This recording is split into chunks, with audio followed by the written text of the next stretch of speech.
আচ্ছা, সবাই দেখো তো সবকিছু ঠিকঠাক আছে কিনা, সব শোনা আছে কিনা, আমার কথাবার্তা এবং সবকিছু ওকে আছে কিনা, আমি একটু চেক দেই। হ্যাঁ, আমার কাছেও ঠিকঠাকই আসতেছে। সো বেশি দেরি না করে চলো শুরু করি। সো আমাদের এই যে চ্যাপ্টারটা, এই চ্যাপ্টারটার ব্যাপারেও আমি কিছু কথা বলে নিই, যেহেতু অনেক দিন পরে অনলাইনে 5 বছর পরে প্রায় এই চ্যাপ্টারটা আসলে পড়ানো হচ্ছে। এটা যে কোনো প্ল্যাটফর্মে, আমার প্ল্যাটফর্মে হচ্ছে, যে কোনো প্ল্যাটফর্মে হচ্ছে। সো এই চ্যাপ্টারের ক্ষেত্রে তোমরা যেরকম আরেকটা চ্যাপ্টার আমরা যেহেতু শুরু করছে, সো আমি একই রকম কথাই একটু বলবো। সেটা হচ্ছে, যেহেতু এই চ্যাপ্টারটা 5 বছর অনলাইনে ছিল না, সো তুমি ইউটিউব সাপোর্ট যেটা পাবা বা বাইরের ক্ষেত্রে যে সাপোর্টটা পাবা, ওই সাপোর্টটা আসলে একটু কম হবে। কারণ ইউটিউবে বা বলো বা বিভিন্ন জায়গায় বলো, বিভিন্ন প্ল্যাটফর্মে আসলে এই চ্যাপ্টারের অন্যান্য চ্যাপ্টার যেরকম রিসেন্ট ক্লাসগুলো ইউটিউবে দেওয়া থাকে, কিন্তু এই চ্যাপ্টারের ক্ষেত্রে কিন্তু রিসেন্ট ক্লাস বলতে গেলে 5 বছর আগের ক্লাস, মানে বলতে গেলে নাই। তো তোমাকে একটু ইন ক্লাস, মানে ইন সাইকেল ক্লাসগুলোতে একটু বেশি গুরুত্ব দিতে হবে বা একটু জোর দিয়ে পড়তে হবে। হ্যাঁ, কারণ এটাই এখন তোমাদের, আর কোনো ওয়ে নাই আর কি, এরকম একটা ব্যাপার। মানে অন্যান্য চ্যাপ্টারের ক্ষেত্রে কি থাকে, যে ঠিক আছে তোমার ইউটিউবেও সাপোর্ট আছে, তুমি বিভিন্ন প্ল্যাটফর্মের ক্ষেত্রে দেখা যাচ্ছে যে তুমি এক্সাম সাপোর্টও পাচ্ছ, বিভিন্ন রকম সাপোর্ট পাওয়া যায়, কন্টেন্ট সাপোর্ট পাওয়া যায়, অনলাইনে ঘাটাঘাটি করলে অনেক কন্টেন্ট পাওয়া যায়, কিন্তু এই চ্যাপ্টারগুলোর ক্ষেত্রে কন্টেন্ট কিন্তু কম পাওয়া যায়। আর যেহেতু 5 বছর পরে হচ্ছে, এর মধ্যেই বইগুলো আসলে ভালোই আপডেট হয়েছে। আমি নিজেও যখন কন্টেন্ট সাজাচ্ছিলাম তখন দেখলাম যে বইগুলোতে নতুন নতুন জিনিস আসছে, যেগুলো আমাদের সময় আমরা পড়তাম না, এরকম জিনিসও আসছে। সো সব কিছু মিলেই ভালো ভালো কন্টেন্ট আছে, সেগুলো মিলেই কিন্তু পড়তে হবে। হ্যাঁ, সো আমি যদি বলি, আমরা শুরু করব হচ্ছে পদার্থের গাঠনিক ধর্ম, যেখানে আমরা প্রবাহী, আমি লিখে রেখেছি প্রবাহীর কন্টেন্টটা বা প্রবাহীর অংশটুকু হচ্ছে ফুল সিলেবাসের অংশ। মানে 21 থেকে 25 ব্যাচের জন্য ফুল সিলেবাসের অংশ ছিল, তাদের শর্ট সিলেবাসে প্রবাহী ছিল না। তাদের শর্ট সিলেবাসের যে অংশটা ছিল সেটা হচ্ছে কঠিন, কঠিন পদার্থের যে অংশগুলো ছিল সেটা তাদের হচ্ছে শর্ট সিলেবাসে ছিল। এখন এই কঠিন আর প্রবাহীর মধ্যে যে পার্থক্যটা বা যে ব্যাপারটা, সেটা যদি আমি একটু মোটা দাগে লিখি, তাহলে মোটা দাগে যে কোনো পদার্থকে ভৌত অবস্থার উপর ভিত্তি করে অনেক ভাগে ভাগ করা যায়, ভৌত অবস্থার উপর ভিত্তি করে, যেটা প্লাজমা বা বিভিন্ন রকম ভাগ বাটোয়ারা আছে আর কি, যেটা তোমরা কেমিস্ট্রিতে পড়ো। কিন্তু আমরা যদি ফিজিক্যালি বলি, ফিজিক্যালি মানে চোখের সামনে যেগুলো পাওয়া যায় বা চোখের সামনে যেগুলো আমরা চোখে দেখতে পারি, নট সূক্ষ্ম, চোখে দেখার ক্ষেত্রে তোমার যেটা হয় যে পদার্থকে মোটা দাগে 2 ভাগে ভাগ করা যায়, বুঝছো? মোটা দাগে 2 ভাগে ভাগ করা যায়। আমি তো যদি মোটা দাগে 2 ভাগে ভাগ করে দিই, মোটা দাগে ওভারঅল বলছি, ঠিক আছে, মানে ওভারঅল 2 ভাগে ভাগ করা যায়। একটা হচ্ছে কঠিন পদার্থ এবং আরেকটা হচ্ছে প্রবাহী। একটা হচ্ছে কঠিন এবং আরেকটা হচ্ছে প্রবাহী। আমাদের পড়াশোনা কিন্তু এই প্রবাহী নিয়েই, ঠিক আছে। আমাদের কঠিন অংশটা যেটা, সেটা তোমরা এই চ্যাপ্টারের ফার্স্ট অংশগুলোতে, যেটা শর্ট সিলেবাসে আছে, সেই অংশগুলোতে পড়বা, গাঠনিক ধর্ম পদার্থের।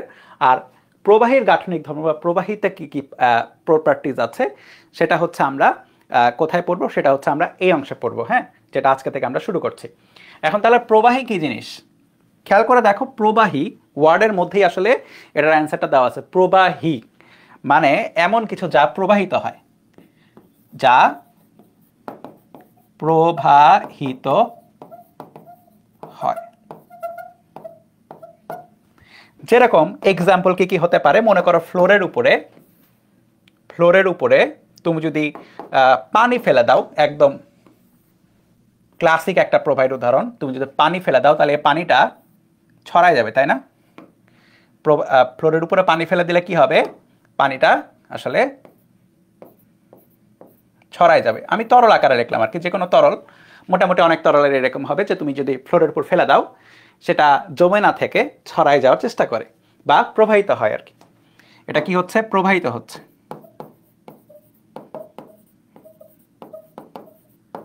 দ্যাটস ওয়াই এটা হচ্ছে একটা প্রবাহী, সহজ জিনিস।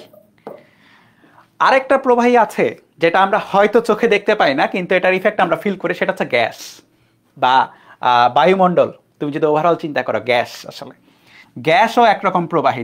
যেরকম ধরো যে তুমি একটা বেলুন হচ্ছে কি করেছো, বেলুন ফুলাইছো, বেলুনের মধ্যে কে আছে, গ্যাস আছে, তো বেলুনের মধ্যে গ্যাস আছে।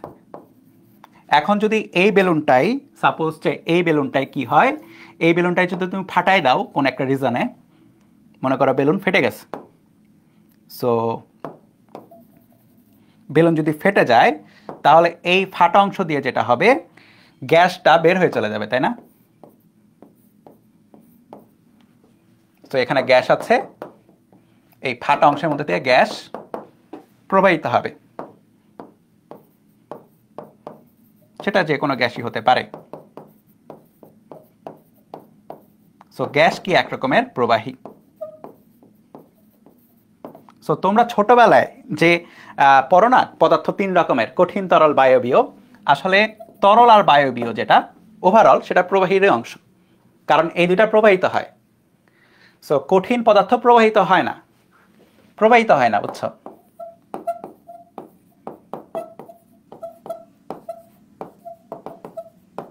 কখনো বলতে শুনছো যে এই কলমটা প্রবাহিত হচ্ছে? আমরা হাইয়েস্ট বলতে পারি এই কলমটাকে এক জায়গা থেকে আরেক জায়গায় আমি নিয়ে যাচ্ছি, এটা কঠিনই আছে। কিন্তু তরলের ক্ষেত্রে কি হয়? তরল প্রবাহিত হয়। গ্যাসের ক্ষেত্রে কি হয়? গ্যাস প্রবাহিত হয়। হ্যাঁ, গ্যাসের ক্ষেত্রে গ্যাস প্রবাহিত হয়। সো মোটা দাগে বলতে গেলে এগুলা হচ্ছে প্রবাহী।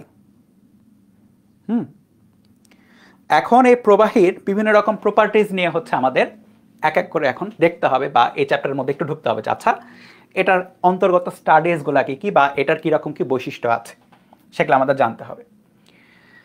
ওকে, এই প্রবাহী আমাদের পড়া শেষ, আমি আলাদা করে রাখলাম। এখন আমাদের সব কিছু বোঝার জন্য আমাদের দুইটা জিনিস একটু আসলে না বুঝে নিতে হবে। সেটা হচ্ছে অণুসমূহের মধ্যকার বল।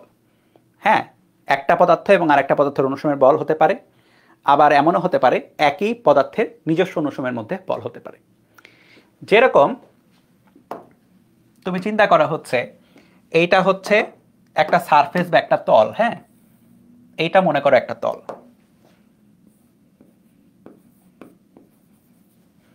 এখন এই তলে কি আছে? তলে তুমি যদি জুম করো, মানে অণুবীক্ষণ যন্ত্র দিয়ে জুম করো, তাহলে তুমি তলে বিভিন্ন অণু পাবা না? তলের মধ্যে যে কোনো পদার্থকেই তো জুম করলে তুমি অণু পাবা।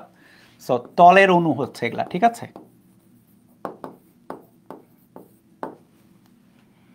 এখন মনে করো আমি তোমাদের একটা ক্লাসিক উদাহরণ দিই। ধরো যে তুমি ফ্লোরের উপরে মধু ফেলে দিছো, উদাহরণ দিচ্ছে একে, মধু ফেলে দিছো, ঠিক আছে?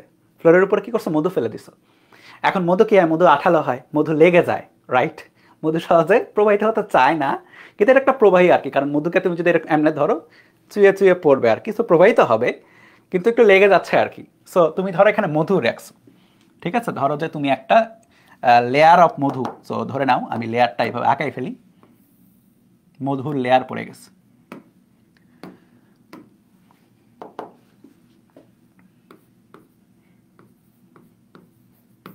মধু, হ্যাঁ, এখন এই যে মধু হয়ে গেছে, মধু ফেলে দিছো, মধুর তো অণু আছে, রাইট? সো মধু কি হবে? মধুর অণুগুলা কি হবে?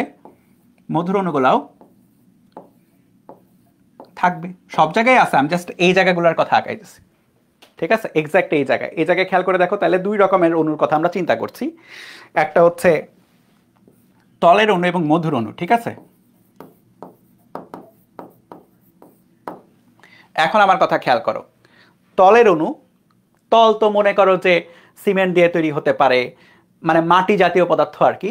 সো ভিন্ন পদার্থ আর কি, মধুর চেয়ে অবশ্যই। সো ভিন্ন একটা পদার্থের অণু, এবং মধু আরেকটা ভিন্ন পদার্থের অণু। সো ভিন্ন দুইটি পদার্থের অণুসমূহের মধ্যে না এক রকমের আকর্ষণ বল থাকবে। আবারও বলছি, ভিন্ন দুইটি পদার্থের অণুসমূহের মধ্যে এক রকমের আকর্ষণ বল থাকবে। এই আকর্ষণ বলকে বলা হয় আসঞ্জন বল। আমি একটু লিখে দিই সুন্দর করে, ভিন্ন পদার্থের অণুসমূহের মধ্যে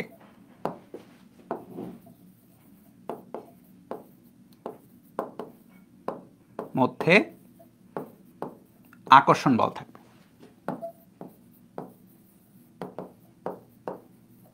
এটাকে বলা হয় হচ্ছে আসঞ্জন বল।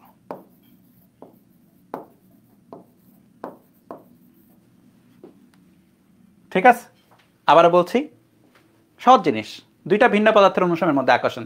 যেরকম হতে পারে যে লাইক ধরো যে আমার হাত, ত্বকের পদার্থের গঠন আলাদা, এবং এই কলম গঠন আলাদা, ঠিক আছে? এখানে মাইক্রোস্কোপিকে তুমি যদি চিন্তা করো, তুমি জুম করলে দেখতে পারবা এই কলমের কণা বা কলমের অণুগুলা এবং আমার হাতের ত্বকের অণুগুলা আসঞ্জন বল এদের মধ্যে থাকবে আর কি, একটু না একটু হলেও থাকবে। সেটা খুবই কম, লাইক আমি যদি ছেড়ে দিই তো পড়ে যাবে, খুবই কম হলেও থাকবে। আরেকটা বড় উদাহরণ দেয় পরীক্ষায় আর কি, ধরো যে তুমি ব্ল্যাক বোর্ডে, এটা ধরো না একটা ব্ল্যাক বোর্ড,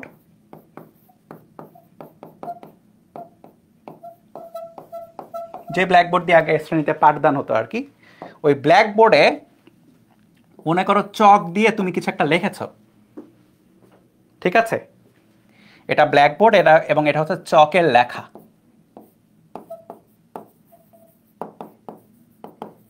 চকের লেখা। সো কখনো কি দেখেছো যে তুমি কিছু একটা লিখলে আর এটা ঝরঝর করে পড়ে গেল? এরকম কিন্তু হয় না, চক দিয়ে লিখলে সেটা লেগে থাকে। সো এখানেও আসঞ্জন বল কাজ করে। কেন আসঞ্জন বল? কারণ চকের অণু ও ব্ল্যাক বোর্ডের অণু, মানে ব্ল্যাক বোর্ডের সারফেস অণু আর কি, ব্ল্যাক বোর্ডের অণুই বললাম, অণুর মধ্যে আকর্ষণ হবে, এবং সেটা হচ্ছে আসঞ্জন বল বলা হচ্ছে, অবশ্যই ভিন্ন পদার্থ যেহেতু বল। এবং সেটার কারণে কি হয়? লেগে থাকে। যেরকম আমরা আঠা ইউজ করি না, আঠার ক্ষেত্রে দেখবা, আঠা যখন তুমি কেনো, যে কোনো মনে করো যে ভালো একটা আঠা কিনলা, ওখানে আঠার ইংলিশ নাম কি? অ্যাডহেসিভ বলা হয়। অ্যাডহেসিভ মানে একটা পদার্থ আরেকটা পদার্থের সাথে লেগে থাকবে, অ্যাডহেসিভ। সো আসঞ্জন বলের ইংলিশ নাম হচ্ছে অ্যাডহেসিভ ফোর্স।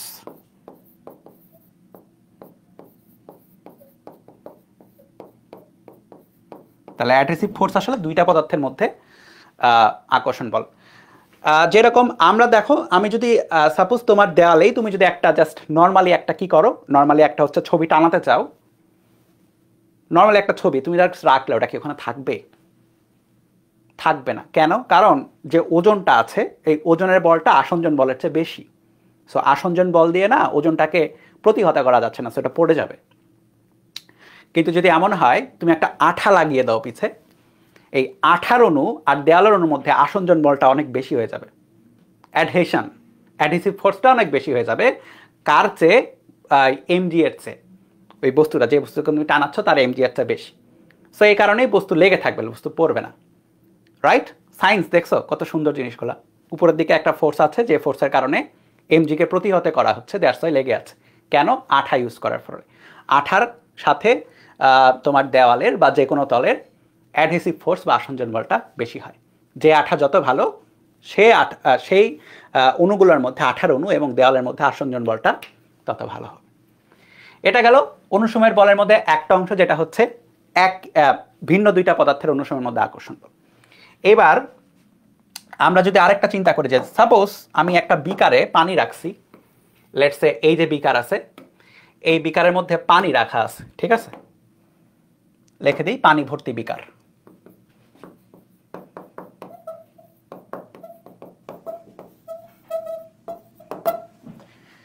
তাহলে খেয়াল করে দেখো, পানির যে কোনো একটা অণুর কথা চিন্তা করো। লেটস সে পানির একটা অণু আছে এখানে। এখন পানির অণু তো এমন না আছে একটা একটা করে আছে, অসংখ্য অণু আছে, তাই না? এগুলো আমরা কেমিস্ট্রিতে বের করি যে কতগুলো অণু আছে, অনেক অণু আর কি। আমরা কয়েকটা আঁকাচ্ছি আর কি, এত বড় বড় তো হবে না, তাই না? অবশ্যই ছোট ছোট হবে। তো যাই হোক, কয়েকটা আঁকাচ্ছি। সো এই যে অণুগুলো আছে, খেয়াল করো, এই অণুগুলো পরস্পরকে আকর্ষণ করবে, কিন্তু এটা একই পদার্থের অণু হয়ে গেল, তাই না? ভিন্ন পদার্থের না, কিন্তু একই পদার্থের অণু। সো একই পদার্থের অনুসমূহের মধ্যে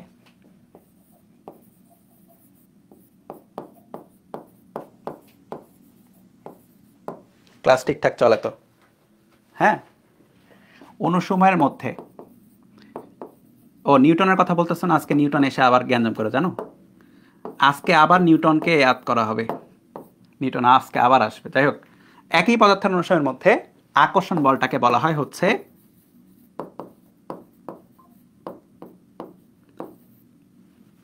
আসঞ্জন না, সংশক্তি।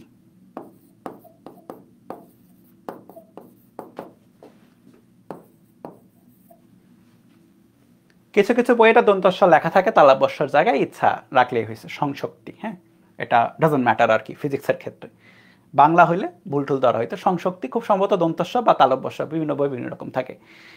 সংশক্তি বলতে বোঝায় যে একই পদার্থের অনুসারের মধ্যে আকর্ষণ। ধরো যে আমার এই ত্বক, এই ত্বকের এই ত্বকের এই কণা মাইক্রোস্কোপিকভাবে চিন্তা করো, এবং তার পাশের কণা, অণুগুলো আর কি, কণা বলতেছি বারবার আমি, পাশের অণুর মধ্যে যে আকর্ষণ বল সেটা হচ্ছে সংশক্তি বল। ঠিক আছে? সো আমি যদি চিমটি কাটি, চিমটি কাটি, এই চিমটি কাটলে দেখো, খেয়াল করো একটা জিনিস, খেয়াল করো, আমি যখন চিমটি কাটতেছি, বা তোমরা চিমটি কাটে দেখতে পারো, লাগবে অবশ্যই, আমি যখন কাটি তখন কি এমন হয় যে একটা অণু উঠে চলে আসে বা একটা পয়েন্টে উঠে চলে আসে? অনেকখানি চলে আসে, তাই না? চিমটি কাটলে দেখো টানা, মানে সাইড দিয়েও অংশগুলো উপরে উঠে চলে আসে।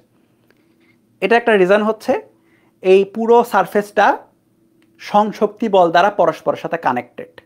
সো আমি যখন একজনকে ধরে টান দিচ্ছি, কান টানলে মাথা আসে, রাইট? একজনকে ধরে টান দিলে সবাই চলে আসে। আমি এটাতে উদাহরণ দিলাম আর কি, এটা যদিও মোটামুটি কঠিন পদার্থই ধরা যায়। তরলের ক্ষেত্রে এরকম হবে, আমি যদি হুট করে উপরে সারফেস থেকে একটু ধরে টান দিই, হ্যাঁ, তুমি দেখবা যে আসলে অনেকেই ওঠার চেষ্টা করবে। এগুলো নিয়ে পড়াশোনা আছে এই চ্যাপ্টারের পুরোটাই, সো প্যারা নাই। আপাতত তোমার যেটা জানা লাগবে সেটা হচ্ছে সংশক্তি বল বা সংশক্তি ফোর্স আর কি। এটার ইংলিশ নাম হচ্ছে কোহেসিভ। ঠিক আছে, কোহেসিভ। কো মানে নিজেদের মধ্যেই, কো, ঠিক আছে, কো মানে নিজেদের মধ্যেই, কোহেসিভ ফোর্স। ঠিক আছে, কোহেসিভ ফোর্স, বুঝছো? তাহলে আবারও বলছি, পদার্থের অনুসময়ের মধ্যে বল, তুমি যদি গাঠনিক ধর্ম দেখো, পদার্থের গাঠনিক ধর্মের মধ্যে, যেটা এই চ্যাপ্টারের নাম পদার্থের গাঠনিক ধর্ম, তাহলে অনুসময়ের মধ্যে দুই রকমের বল আছে। সেটা হচ্ছে ভিন্ন ভিন্ন পদার্থের দুইটা অণু, এটা একটা পদার্থ এবং এটা একটা পদার্থ, দুইটা অণুর মধ্যে আকর্ষণ বল হচ্ছে সংশক্তি। একই পদার্থ, ত্বক, অনুসময়ের মধ্যে আকর্ষণ বল হচ্ছে, ভুল বললাম তাই না, ওটা আসঞ্জন, আসঞ্জন অ্যাডেসিভ, আর এটা হচ্ছে সংশক্তি, একই পদার্থের মধ্যে। তাহলে এই হচ্ছে আমাদের মেইন পড়াশোনা এই চ্যাপ্টারে, বুঝছো? এই চ্যাপ্টারের মেইন পড়াশোনা বা মেইন বেসিক কিন্তু এখানেই শেষ। এখন এই বেসিকগুলোর উপর বেস করে করে দেখবো যে কি কি হয়। ঠিক আছে? সো এটা যদি বুঝে যাও তাহলে তুমি শিওর থাকবে এই চ্যাপ্টার পুরোটা বুঝবা, এবং খুব সোজা আর কি, এই চ্যাপ্টার তেমন কঠিন না। এখন আমরা একটু রিয়েল লাইফের একটা সিচুয়েশন দেখবো, তারপরে হচ্ছে আমি টপিকের নামটা লিখবো। হ্যাঁ, সো রিয়েল লাইফের সিচুয়েশনটা হচ্ছে এরকম যে, ধরো গতদিন সাঁতার কাটা দেখাচ্ছিলাম, আজকে একটু সাঁতার কাটা দেখানো লাগবে। সো ধরে নাও এটা হচ্ছে পানির হচ্ছে কি বলেছে, স্তর। হ্যাঁ, পানির স্তর 3 টাকায়। সো ধরো এখানে কেউ একজন সাঁতার কাটতেছে,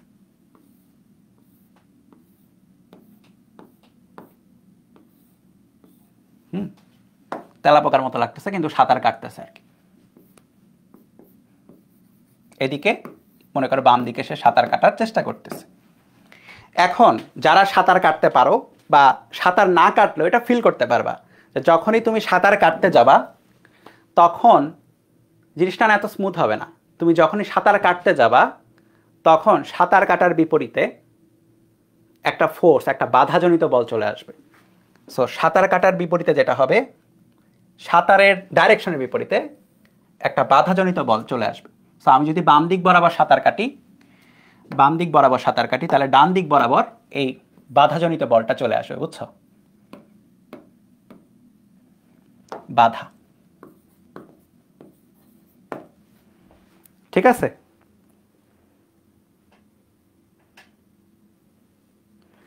তারপরে এক কাজ করো, ধরো যে তুমি, আমি জাস্ট উদাহরণ দিচ্ছি আর কি কয়েকটা, তারপর আমি এখানে দেখাবো যে এখানে কাহিনী কি হলো। মনে করো একটা বিকারের কথা চিন্তা করি, একটা বিকার মানে যেখানে তুমি পানি রাখবা। সুন্দর মতো আঁকাই দিই। আরে দেখছো অবস্থা, সব কিছু নোট করবা, বুঝছো? সব কিছু কিন্তু বইয়ে নাই। সমস্যাটা কি, এই চ্যাপ্টারটা যেহেতু শর্টে ছিল না, এই কারণে এক এক বইয়ের মানে কন্টেন্ট এক এক রকম হয়ে আছে, বইগুলোর কন্টেন্ট মিলবে না। সো সবগুলা তোমার কাছে সব বই থাকবে না আমি জানি। সো আমি যা যা ক্লাসে লিখবো সবই তুলবা, মনে করে নিবা সব কিছুই কোনো না কোনো বইয়ে আছে। আমি বারবার বলবো না, সব কিছুই কোনো না কোনো বইয়ে আছে। সো এই বিকারের মধ্যে তুমি যে কাজটা করবা সেটা হচ্ছে, এই বিকারের মধ্যে তুমি পানি রাখবা, বুঝছো? এই বিকারের মধ্যে কি রাখবা? পানি রাখবা। সো তুমি পানি রাখছো। এখন পানি রাখার পরে তুমি যে কাজটা করবা সেটা হচ্ছে একটা নাড়ানি নিবা। নাড়ানি তো বোঝাবো, চামচ মনে করে, একটা চামচের মতো, ঠিক আছে? এই চামচটা নিয়ে করবা কি, চামচটা নিয়ে করবা, দিবা একটা ঘুটা, ঘোটা ঘোটা ঘুটে দেওয়া হয়, তাই না? ঘুটা দিবা, লাহক আর কি। এখানে কি আমাদের ব্যাকরণ দেখতে আসছে, ঘুটায় লিখলাম। তুমি কি করলা? ঘুটা দিলা। আমি কি ঘুটা দিয়ে দেখাবো? দরকার আছে? দরকার নাই মনে হয়, তবুও একটু দিয়ে দেখাই চলো। আমার কাছে একটা গ্লাস আছে আর চামচ আছে। এই দেখো, আমি ঘুটা দেওয়ার পরে কি হবে এটা খেয়াল করবা। সুন্দর মতো এরা ঘুরে, তাই না? আচ্ছা, ঘোরার পরে স্থির হয়ে গেল, তাই না? আবার ঘুরলো, ঘোরার পরে স্থির হয়ে গেল। আজীবন কেন ঘুরলো না? হোয়াই? এটা তো আজীবন ঘোরার কথা। আজীবন ঘোরার কথা এই রিজনে যে আমি তো বাইরে থেকে কোনো এক্সটার্নাল ফোর্স অ্যাপ্লাই করছি না যে তাকে থামাই দিচ্ছে, কিন্তু অটোমেটিক থেমে যাচ্ছে। এটার রিজনটা হচ্ছে ঘুটা দেওয়ার পরে অবশ্যই সেগুলা এভাবে ঘুরবে, কিন্তু কিছুক্ষণ পরে থেমে যাবে, রাইট? কিছুক্ষণ পর থেমে যাবে। এটার রিজনও হচ্ছে অভ্যন্তরীণ একটা বাধা। অভ্যন্তরীণ বাধা না থাকলে এটা থামতো না। বাধা যা ঘূর্ণনকে থামিয়ে দিচ্ছে।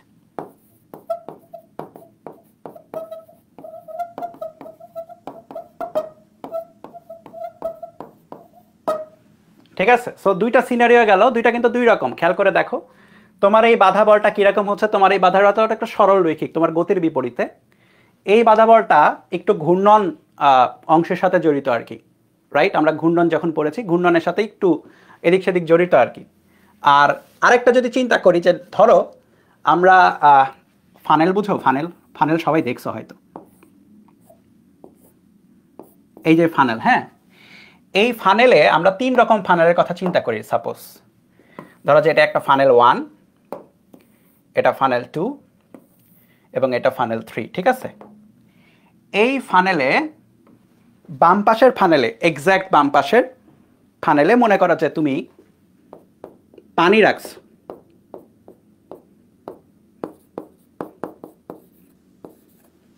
ঠিক আছে? মাঝখানের ফানেলে, হ্যাঁ, মাঝখানের ফানেলে মনে করো গ্লিসারিন রাখছো। গ্লিসারিনের কালারও অনেকটা পানি পানি কালারই হয়, আমি অন্য কালার দিয়ে দিই আর কি বোঝানোর জন্য। যে গ্লিসারিন, গ্লিসারিন কখনোই লাল হবে না যদিও, ধরে নাও গ্লিসারিন। এবং এই ফানেলে মনে করো মধু রাখছো, ঠিক আছে? ওই কিরে মধু, মধু নাকি? এই মধু আছে এই চ্যাপ্টার অনেকবার, বুঝছো? মধু রাখছো। এখন এই তুমি যখন, সরি, তুমি আমাকে বলো তো কমেন্টে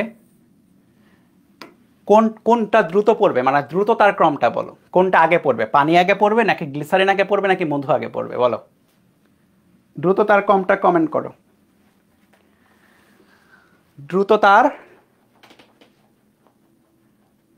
এই চ্যাপ্টার থেকেই ফুল সিকিউ হয়, হতে পারে তোমাদের সময়, হতে পারে আগে তো হতো।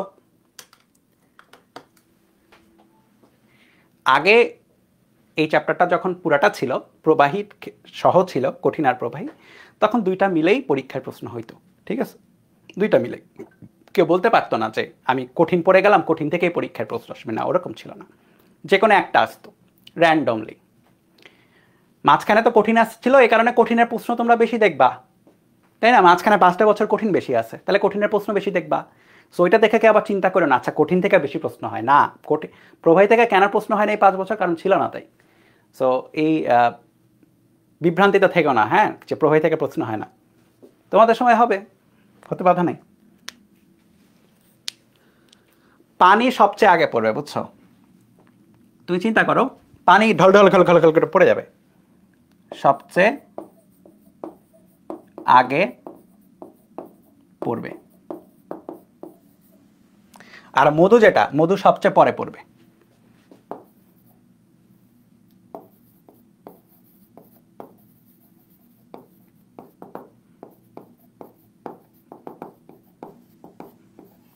আর গ্লিসারিন, এই দুইটার মিডল কোনো একটা টাইম, মানে তুমি একই বিকার, মানে একই ফানেলের মধ্যে দিয়ে দাও, এটা ঘাল ঘাল ঘাল ঘাল করে পড়ে যাবে। এটা একটু সময় লাগবে, এটা আরও বেশি, অনেক বেশি সময় লাগবে। এন্ড কথা হচ্ছে, তাহলে খেয়াল করতে পারছো যে আসলে এগুলার মধ্যে একটা ব্যাপার আছে। ব্যাপারটা হচ্ছে যে পানির ইন্টারনাল বাধাটা কম, ইন্টারনাল বাধা কম। গ্লিসারিনের ক্ষেত্রে ইন্টারনাল বাধাটা একটু বেশি, দ্যাটস ওয়াই পড়তে একটু টাইম লাগছে। মধুর ক্ষেত্রে ইন্টারনাল বাধাটা একটু বেশি, আরও বেশি, এবং এর ফলে যেটা হচ্ছে এটা পড়তে ভালোই সময় লাগছে। মধু দেখবা যে অনেক সময় ধরে একই পরিমাণ পানি নিবা, একই পরিমাণ মধু নিবা, ঢালবা, পানি কয়েক 2-1 সেকেন্ডের মধ্যে নাই হয়ে যাবে, মধু সময় লাগবে পড়তে। সো এই যে প্রবাহীর, খেয়াল করে দেখো, প্রবাহীগুলোর মোটা দাগে প্রবাহীগুলোর নিজস্ব অভ্যন্তরীণ যে বাধা দেওয়ার যে একটা ক্ষমতা বা একটা বৈশিষ্ট্য আছে, এই বৈশিষ্ট্যকে বলা হয় হচ্ছে প্রবাহীর সান্দ্রতা। ইংলিশ নাম হচ্ছে ভিসকোসিটি, বুঝছো, বা ভিসকোসিটি। এটা একটা ধর্ম, প্রবাহীর ধর্ম, যে প্রবাহীর সান্দ্রতা থাকবে। এবং ব্যাপারটা অনেকটা বাধাজনিত বল যেহেতু, তুমি অনেকটা ঘর্ষণের সাথে তুলনা করতে পারো, ঠিক আছে? ঘর্ষণের সাথে তুলনাযোগ্য আর কি, তুলনা করতে পারো, সিমিলারিটিস আছে।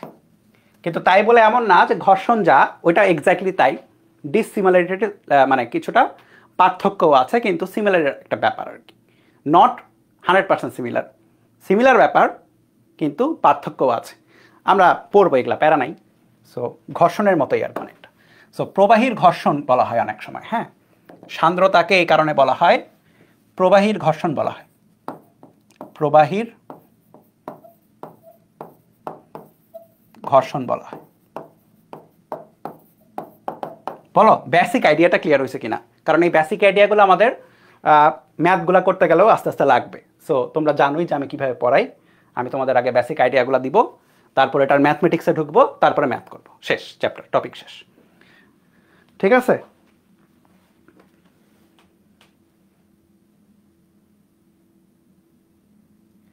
এখন কথা হচ্ছে যে ঠিক আছে, এই যে সান্দ্রতা হচ্ছে, কিন্তু কেন? সান্দ্রতা বুঝলাম যে এটা তো ইফেক্ট, দেখলাম যে হ্যাঁ এটা আমরা রিয়েল লাইফে চাইলে দেখতে পারতেছি, হ্যাঁ এই বাধাজনিত বলটাকে আমরা সান্দ্রতা বলছি, কিন্তু সান্দ্রতা কেন হচ্ছে এটা বোঝা দরকার। তাহলে লেখো যে সান্দ্রতার কারণ, দ্য রিজন বিহাইন্ড ইট। সান্দ্রতার কারণ হচ্ছে, সহজ ভাষায় বললে, সংশক্তি বল।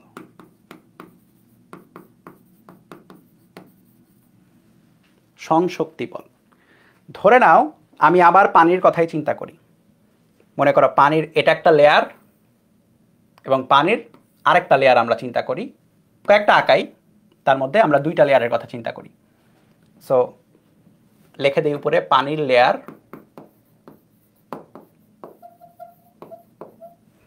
এটা মনে করো লেয়ার 1, এটা মনে করো লেয়ার 2।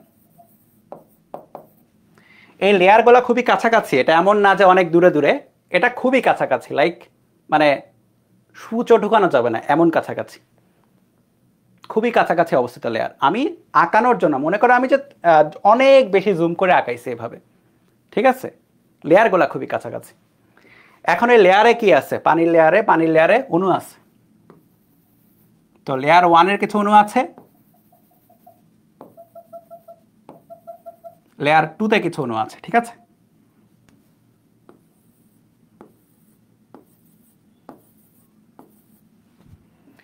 এখন এই ব্যাপারটাকে একটু আমরা আরেক জায়গায় ভিজুয়ালাইজ করব। ধরো যে লেয়ার 2 এর সাপেক্ষে লেয়ার 1 একটু গতিশীল হওয়ার চেষ্টা করলো। লেয়ার 1 গতিশীল হতে চায়,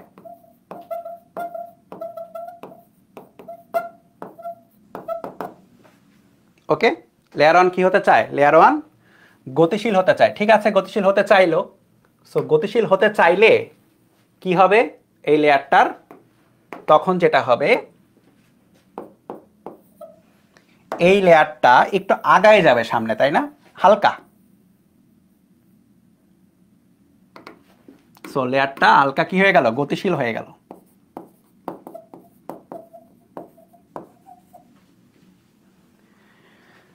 চিন্তা করো পানির একটা লেয়ার, তার উপরে আরেকটা লেয়ার আছে, উপরের লেয়ারটা গতিশীল হতে যাচ্ছে নিচের লেয়ারের তুলনায়। কথা হচ্ছে নিচের লেয়ারটা কি গতিশীল হবে কিনা? অ্যান্সার ইজ হ্যাঁ, নিচের লেয়ারটা একটু হলে গতিশীল হবে, কিন্তু যেটা এখানে মেইন ফোকাসের বিষয় সেটা হচ্ছে নিচের লেয়ারটার সাপেক্ষে উপরের লেয়ারটা গতিশীল হচ্ছে। তার মানে বেসিক্যালি আমরা এখানে বুঝতে পারছি যে একটা লেয়ারের সাপেক্ষে আরেকটা লেয়ারের বেগ আছে, বা অন্য কথায় আপেক্ষিক বেগ হচ্ছে। ঠিক আছে, লেয়ার 2 এর সাপেক্ষে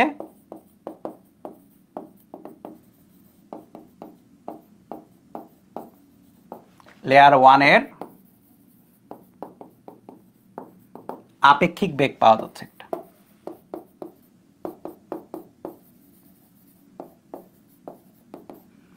এখন যখনই তুমি আপেক্ষিক বেগ পাচ্ছ তখনই একটা বল, যেটা হচ্ছে সংশক্তি বল, এই বেটা এসে বলে ওয়েট। অবশ্যই ওয়েট করতে বলবে। কেন ওয়েট করতে বলবে? খেয়াল করে দেখো, এদের মধ্যে তো সংশক্তি বল আছেই, তাই না? একে অপরকে সংশক্তি বলে আকর্ষণ করতেছে।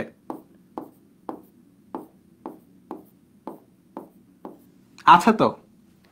সো কি হবে? এই সংশক্তি বলটা তো এখনো থাকবে, এটা তো এমন না যে চূর্ণ বিচূর্ণ হয়ে চলে গেল। হুট করে তার চূর্ণ বিচূর্ণ হয়ে যাবে না এই বলটা। সো কি থাকবে? সংশক্তি বল থাকবে। এখন এই সংশক্তি বলটা যেটা করবে সেটা হচ্ছে এদের যে আপেক্ষিক বেগটা আছে না, যেটা হচ্ছে একজনের সাপেক্ষে আরেকজন একটু আগায় যাচ্ছে, স্লাইড করছে, একটার উপর একটা স্লাইড করছে, এইটাকে প্রতিহত করার চেষ্টা করবে। দেখো যে সংশক্তি বল একটি স্তরের সাপেক্ষে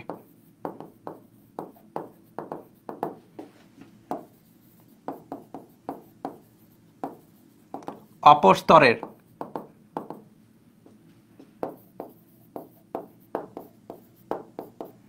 আপেক্ষিক বেগকে প্রতিহত করার চেষ্টা করে।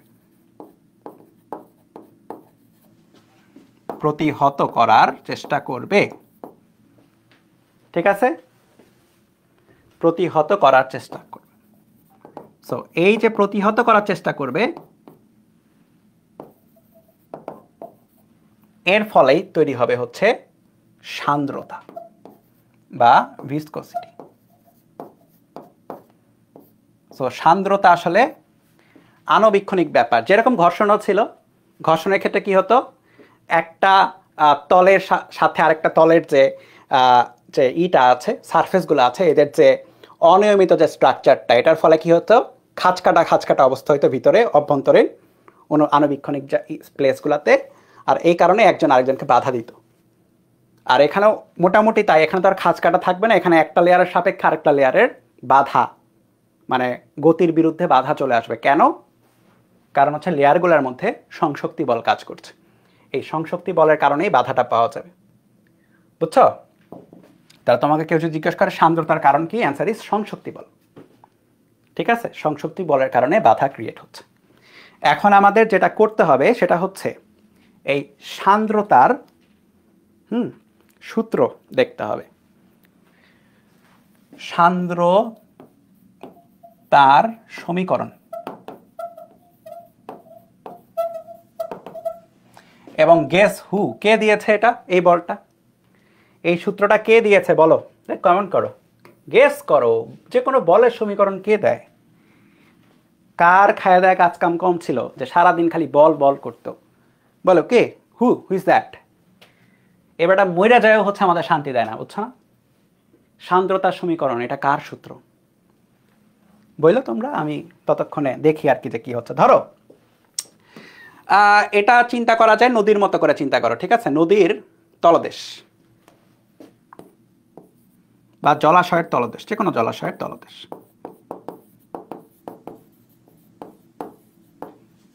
এটাতে হার্ড রক থাকতে পারে, সয়েল থাকতে পারে,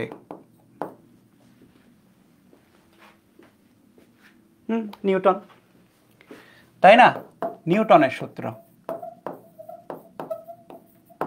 তার মানে কি নিউটনের বলবিদ্যার মধ্যে আছে? আছে, কিছুটা আছে, অত বেশি না, কিছুটা। জলাশয়ের তলদেশে মনে করো আমরা কি পাবো? হার্ড রক পাবো বা সয়েল পাবো। এখন জলাশয়ের যেটা থাকবে উপরে তো লেয়ার একটা থাকবে একদম উপরস্থ একটা লেয়ার, লাইক ধরো যে উপরস্থ একটা লেয়ার। আমরা উপরস্থ লেয়ারটা নিয়েও না চিন্তিত না, আমরা যে কোনো দুইটা লেয়ারের কথা চিন্তা করো। মনে করো এটা একটা লেয়ার এবং এটা হচ্ছে আরেকটা লেয়ার, ঠিক আছে? বুঝছো? এইটা একটা লেয়ার এবং এটা হচ্ছে আরেকটা লেয়ার। ধরে নাও লেয়ারগুলোর নামকরণ করলাম আর কি, যদি কাজে লাগে বোঝানোর সময়, এ বি সি ডি। এখন সাপোজ ধরে নাও যে ওভারঅল পানির গতি হচ্ছে এইদিকে। পানির গতি কেন থাকতে পারে? স্রোতের কারণে থাকতে পারে, সহজ হিসাব, তাই না? নদীতে পানি তো গতিশীল থাকে, নদীর পানি স্থির থাকে না। বিভিন্ন জলাশয়ে অনেক সময় পানির স্রোত তৈরি হতে পারে, গতিশীলতার কারণে হতে পারে। সো এটা গতিশীল আছে আর কি। সো গতিশীল হলে খেয়াল করে দেখো, জলাশয়ের তলদেশ, তো এই তলদেশের সাথে একটা লেয়ার কিন্তু থাকবেই পানির, ঠিক আছে? এটা হচ্ছে তলদেশের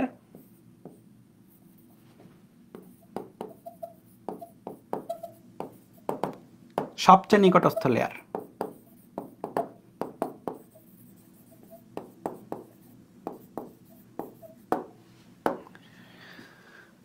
এখন আমাকে কে বলতে পারবা দেখি কমেন্টে, এই যে তলদেশের আর পানির লেয়ার এবং এই যে তলদেশ, তাদের অণুগুলোর মধ্যে কি টাইপের বল থাকবে? এটা জরুরি। দেখা যাচ্ছে তো, এই যে তলদেশের একদম সবচেয়ে নিকটস্থ লেয়ার এবং জলাশয়ের তলদেশ, তাদের অণুগুলোর মধ্যে কি টাইপের ফোর্স থাকবে?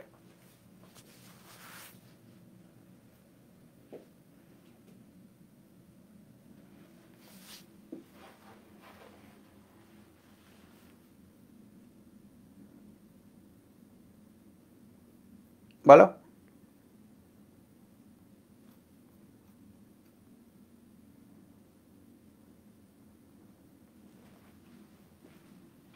আসঞ্জন বা অ্যাডহেসিভ, তাই না? সো তাদের মধ্যে যেটা আছে সেটা হচ্ছে আসঞ্জন বল আছে এখানে, আসঞ্জন বল, ঠিক আছে? এবং আসঞ্জন বলের কারণে যেটা হবে সেটা হচ্ছে একদম জলাশয়ের সবচেয়ে নিকটস্থ স্তর এটা নড়তেই চাইবে না।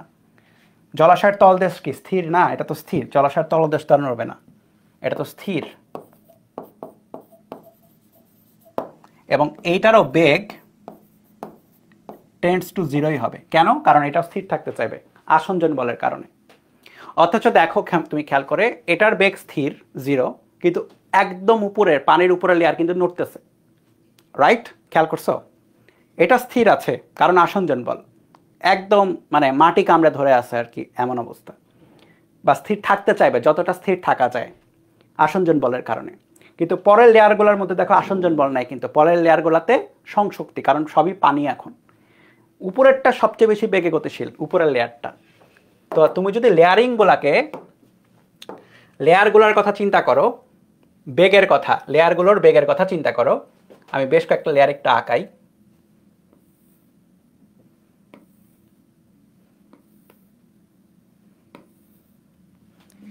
এই লেয়ারের বেগ হচ্ছে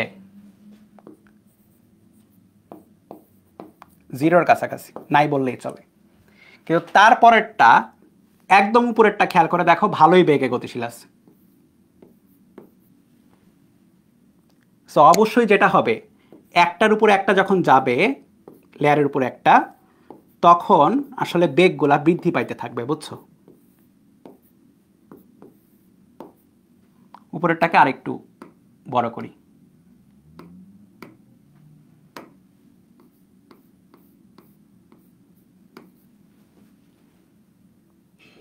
সো এখানে বেগ সবচেয়ে বেশি থাকবে, কারণ বাধার পরিমাণ কমতে থাকবে, এখানে বেশি বাধা। আস্তে আস্তে সংশক্তির কারণে যেটা হবে, বাধাটা কমে যাবে। বাধা দিবে কিন্তু বাধাটা কমে যাবে। বেগ এখানে সবচেয়ে বেশি থাকবে আর এখানে বেগ টেন্ডস টু 0 থাকবে। তাহলে তুমি খেয়াল করে দেখো, আমরা যদি আবার একটু এই লেয়ার দুইটাতে ব্যাক আসি, এই দুইটা লেয়ারের মধ্যে বেগের কিন্তু ডিফারেন্স থাকবে। সো আমি ধরে নেই এই হচ্ছে লেয়ারের বেগ হচ্ছে v, এবং এই লেয়ারের বেগ হচ্ছে suppose v plus del V বা ডিভি বললাম আর কি, সহজ মানে সূক্ষ্ম হিসাবের জন্য। ডিভি কখন হবে? যখন আসলে কাছাকাছি, খুব কাছাকাছি হবে। এখানে তো আমি জুম করে আঁকাইছি, মনে করে নাও কাছাকাছি তার ভি প্লাস ডিভি। ঠিক আছে, এখন এই যে লেয়ারটা আছে এ বি লেয়ারটা, এটা ধরে নাও যে এইটা ডিএক্স দূরত্ব অবস্থিত, বুঝছো?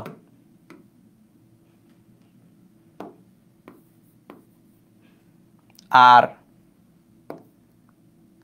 এইটা না, এখানে আমি ভুল করছি, ডিএক্স লেখো না, এটা ডিএক্স লেখো না, বুঝছো? এটা শুধু এক্স লেখো, এটা শুধু এক্স। আর এইটা অবস্থিত হচ্ছে এক্স প্লাস ডিএক্স এই দূরত্বে। ওকে, মানে ব্যাপারটা কি হলো? ব্যাপারটা হচ্ছে এতটুকু হচ্ছে ডিএক্স,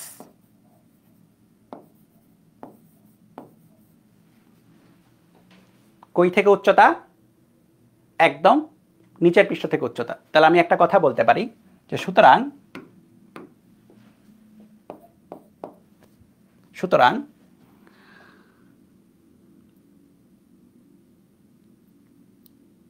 তলদেশ হতে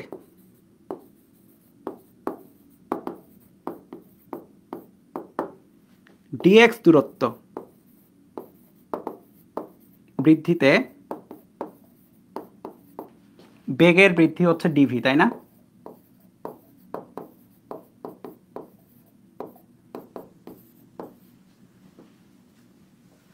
ডিএক্স দূরত্ব বাড়াইছি, বেগের বৃদ্ধি হচ্ছে ডিভি। তাহলে একক দূরত্ব বৃদ্ধিতে, ঠিক আছে, একক দূরত্ব বৃদ্ধিতে বেগের বৃদ্ধি যেটা, সেটা হচ্ছে ডিভি বাই ডিএক্স, বা অন্য কথা ডিডিএক্স অফ ভি আর কি, অন্য কথা ডিডিএক্স অফ ভি। তাহলে এই যে ডিডিএক্স অফ ভি, খেয়াল করে দেখো, এটা আসলে একটা ঢাল, তাই না? আমরা কি জানি ডিফারেন্সিয়েশন দ্বারা ঢাল বোঝায়, কার ঢাল বা কার নতি? খেয়াল করে দেখো, এটা একটা নতি বা ঢাল। এটা কি? এটা একটা নতি বা ঢাল। কার নতি? বেগের নতি। কার সাপেক্ষে? দূরত্বের সাপেক্ষে, বা এটাকে বলা হয় হচ্ছে বেগের নতিমাত্রা। মানে একক দূরত্ব বৃদ্ধিতে বেগের যে পরিমাণ বৃদ্ধি হয় সেটাকে বলা হয় বেগের নতিমাত্রা। আচ্ছা, দেখে কে বলতে পারো এটার একক কি হবে? বেগের নতিমাত্রার একক কি হবে বলো তো?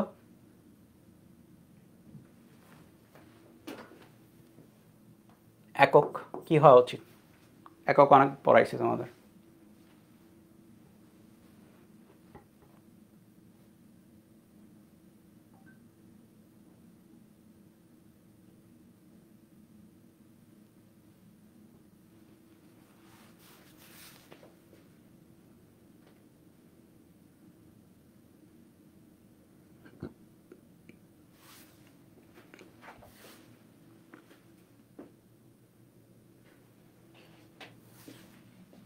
মিটার পার সেকেন্ড স্কয়ার নাকি? DV by DX. দেখো কি বলো তোমরা, হেই পাগল হয়ে গেছো সবাই। ভি বেগের পরিবর্তন, মানে কি? বেগ একক, মিটার পার সেকেন্ড। আর এটা কি? এটা তো টি না, তোমরা টাইম দ্বারা ভাগ দিচ্ছ কেন? এটা তো এক্স। এটা কি টি? এটা তো এক্স। দূরত্ব, একক দূরত্বের সাপেক্ষে দূরত্ব দেখছি না, টাইম দেখছি না তো এখানে। তাহলে এটা মিটার, তাহলে একক হচ্ছে পার সেকেন্ড। ঠিক আছে, একক হচ্ছে পার সেকেন্ড। হেই, এগুলা একক ভুল করলে হবে? এগুলা তো আরেকটু হলে আমি করাইতামই না, আমার মাথায় খেয়াল আসলে কীভাবে এটা করাই দিই। যদি আমি না করাইতাম ভুল করে চলে আসতো। অথচ দেখো সহজ জিনিস, এই একক মাত্রা কিন্তু ভুল করা যাবে না ফিজিক্সে। এগুলা থেকে কিন্তু যে কোনো পরীক্ষায় একক মাত্রা থেকে একটা না একটা প্রশ্ন আসে এমসিকিউতে, এগুলা ভুল করো না। তো যাই হোক, দেখো এখানে এইটা তো আসঞ্জন, কিন্তু এই দুইটা লেয়ারের মধ্যে কি থাকবে? এই দুইটা লেয়ারের মধ্যে থাকবে হচ্ছে, যদি এই দিকে গতিশীলতা চায়, গতির বিপরীতে কে থাকবে? সংশক্তি বল, তাই না? এবং এই সংশক্তি বলের কারণেই কি হবে? সান্দ্রতা পাওয়া যাবে। এখানে আসঞ্জন, এখানে সংশক্তি। বুঝছো? এই লেয়ারের মধ্যে ব্যাপারটাকে মানে প্রবাহীর ক্ষেত্রে নর্মালি সান্দ্রতা বলা হয় না। সান্দ্রতার ব্যাপারটা হচ্ছে যখন একদমই তরলের মধ্যে চিন্তা করবা। সো এই লেয়ারের উপরে লেয়ারের মধ্যে সান্দ্রতা, কিন্তু এই লেয়ার যেটা অন্য একটা পদার্থ, নর্মালি আমরা সান্দ্রতা ডাকি না। সান্দ্রতা ডাকা হয় সংশক্তি বলের কারণে যে লেয়ারগুলা বা নিজস্ব যে লেয়ারগুলো সেগুলোর মধ্যে। আচ্ছা, তাহলে চলো চ্যাপ্টারের প্রথম ম্যাথ তোলো।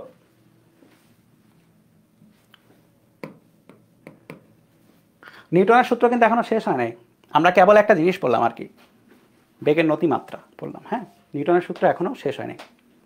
চলো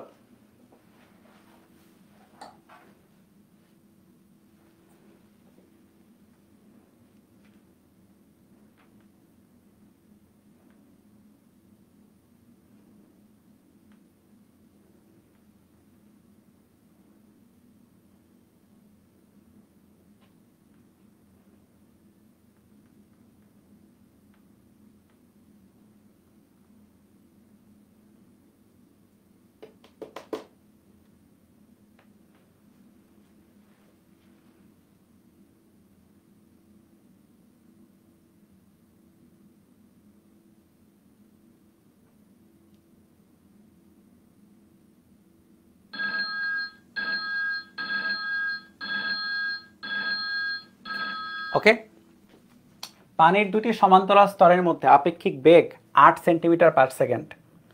তাহলে এটা হচ্ছে ডিভি। আপেক্ষিক বেগ মানে একটার সাপেক্ষে আরেকটার বেগ, তাই না? তাহলে একটা সাপেক্ষে আরেকটা কতটুকু বড় সেটাই হচ্ছে আপেক্ষিক বেগ এখানে। তো এটা হচ্ছে ডিভি। এবং স্তর দুটির মধ্যে লম্ব দূরত্ব, মানে লম্ব দূরত্ব যেটা যেটা আমরা দূরত্ব দেখতেছিলাম ওটা তো লম্ব দূরত্বই ছিল একটা স্তর থেকে আরেকটা স্তরে, সেটা হচ্ছে ডিএক্স। বেগের নতিমাত্রা কত? সুতরাং বেগের নতিমাত্রা dv by dx. 8 centimetre per second divide by 0.1 centimetre. এই সেন্টিমিটার সেন্টিমিটার কাটাকাটি যায়, সো আমরা মিটারে কনভার্ট করলাম না। সো এটা যত থাকে কত সেকেন্ড, ক্যালকুলেটর কই গেল, পেয়েছি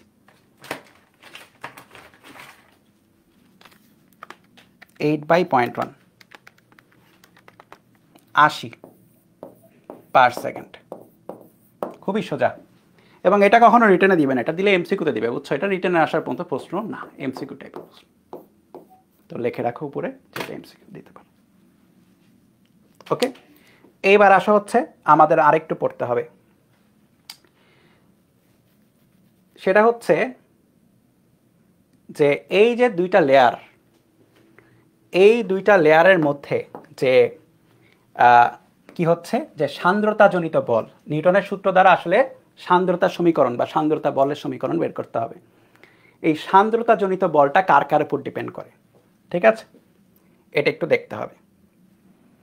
তো এই যে ব্যাপারটা, এইটা দেখার জন্য আমরা একটা কাজ করব, সেটা হচ্ছে আমি তোমাদের একটু ভিজুয়ালাইজ করাবো হচ্ছে দুইটা লেয়ার নিয়ে, বুঝছো?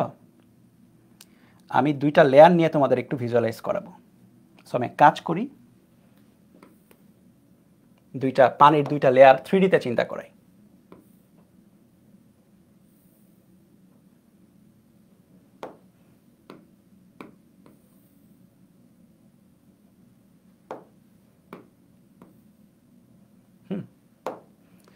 মনে করো পানির এটা একটা লেয়ার আর কি, এবং এর খুব কাছাকাছি পানির আরেকটা লেয়ার হচ্ছে এরকম।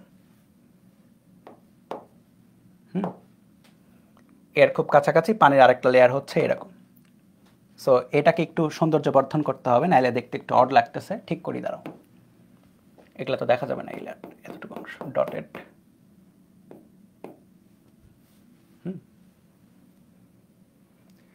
সো তুমি কতটুকু বাইরে থেকে দেখতে পারবা এরকম মনে করে চিন্তা করতে পারছো। লেয়ার 1,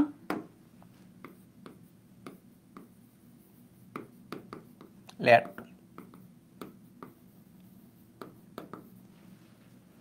সো তাদের মধ্যে যখন একজন একজনের সাথে গতিশীল হতে চাইবে, একজন একজনের সাপেক্ষে যখন গতিশীল হতে চাইবে, তখন গতির বিপরীতে কি হবে? সংশক্তি বলের কারণে সান্দ্রতা বল ক্রিয়েট হবে। সো এই সান্দ্রতা বল কতটুকু জায়গা জুড়ে ক্রিয়েট হবে, এইটা এখন ইম্পর্টেন্ট। সান্দ্রতা বল তৈরি হবে হচ্ছে, খুব চিকন করে আঁকাবো,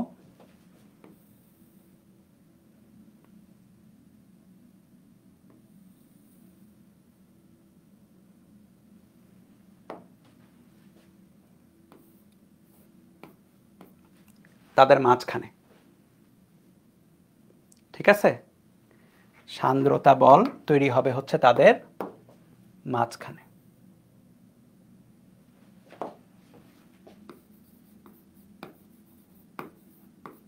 সান্দ্রতাজনিত বল। এখন খেয়াল করে দেখো, এই সেটআপে যেরকম সান্দ্রতা পাওয়া যাবে, ধরে নাও যে এটার ক্ষেত্রফল, এই তলের ক্ষেত্রফল হচ্ছে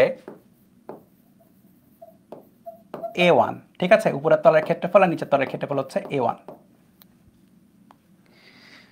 ভার্সেস আমরা যদি এরকম আরেকটা কাজ করি, কাছাকাছি একটা কাজ, একটু সময় দাও, তোমরাও সুন্দর মতো তুলো জিনিসটা, বইয়ে দেওয়া নাই অবশ্যই, এভাবে বোঝার জন্য এটা দরকার। ভার্সেস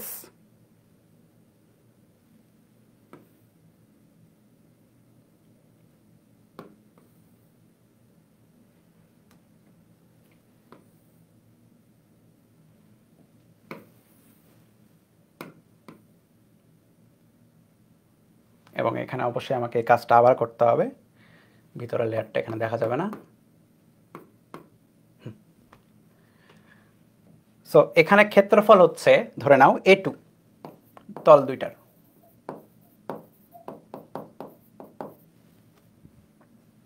এবং তখন তুমি যেটা পাবা, তখন তুমি এই দুইটা লেয়ারের মধ্যে সুন্দর মতো আবার সান্দ্রতা পাবা, বুঝছো?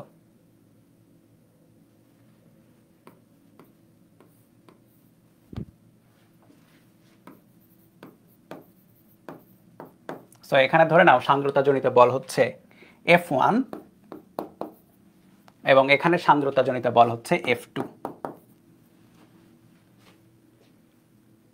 খেয়াল করে দেখো, এখানে ক্ষেত্রফলটা বড়, এখানে ক্ষেত্রফলটা ছোট। তাহলে আমাকে কমন সেন্স দিয়ে বলো, কমন সেন্স লাগবে এটার অ্যান্সার দিতে, আর কিছু না। সান্দ্রতা কোথায় বেশি হওয়া উচিত, F1 এর ক্ষেত্রে নাকি F2 এর ক্ষেত্রে?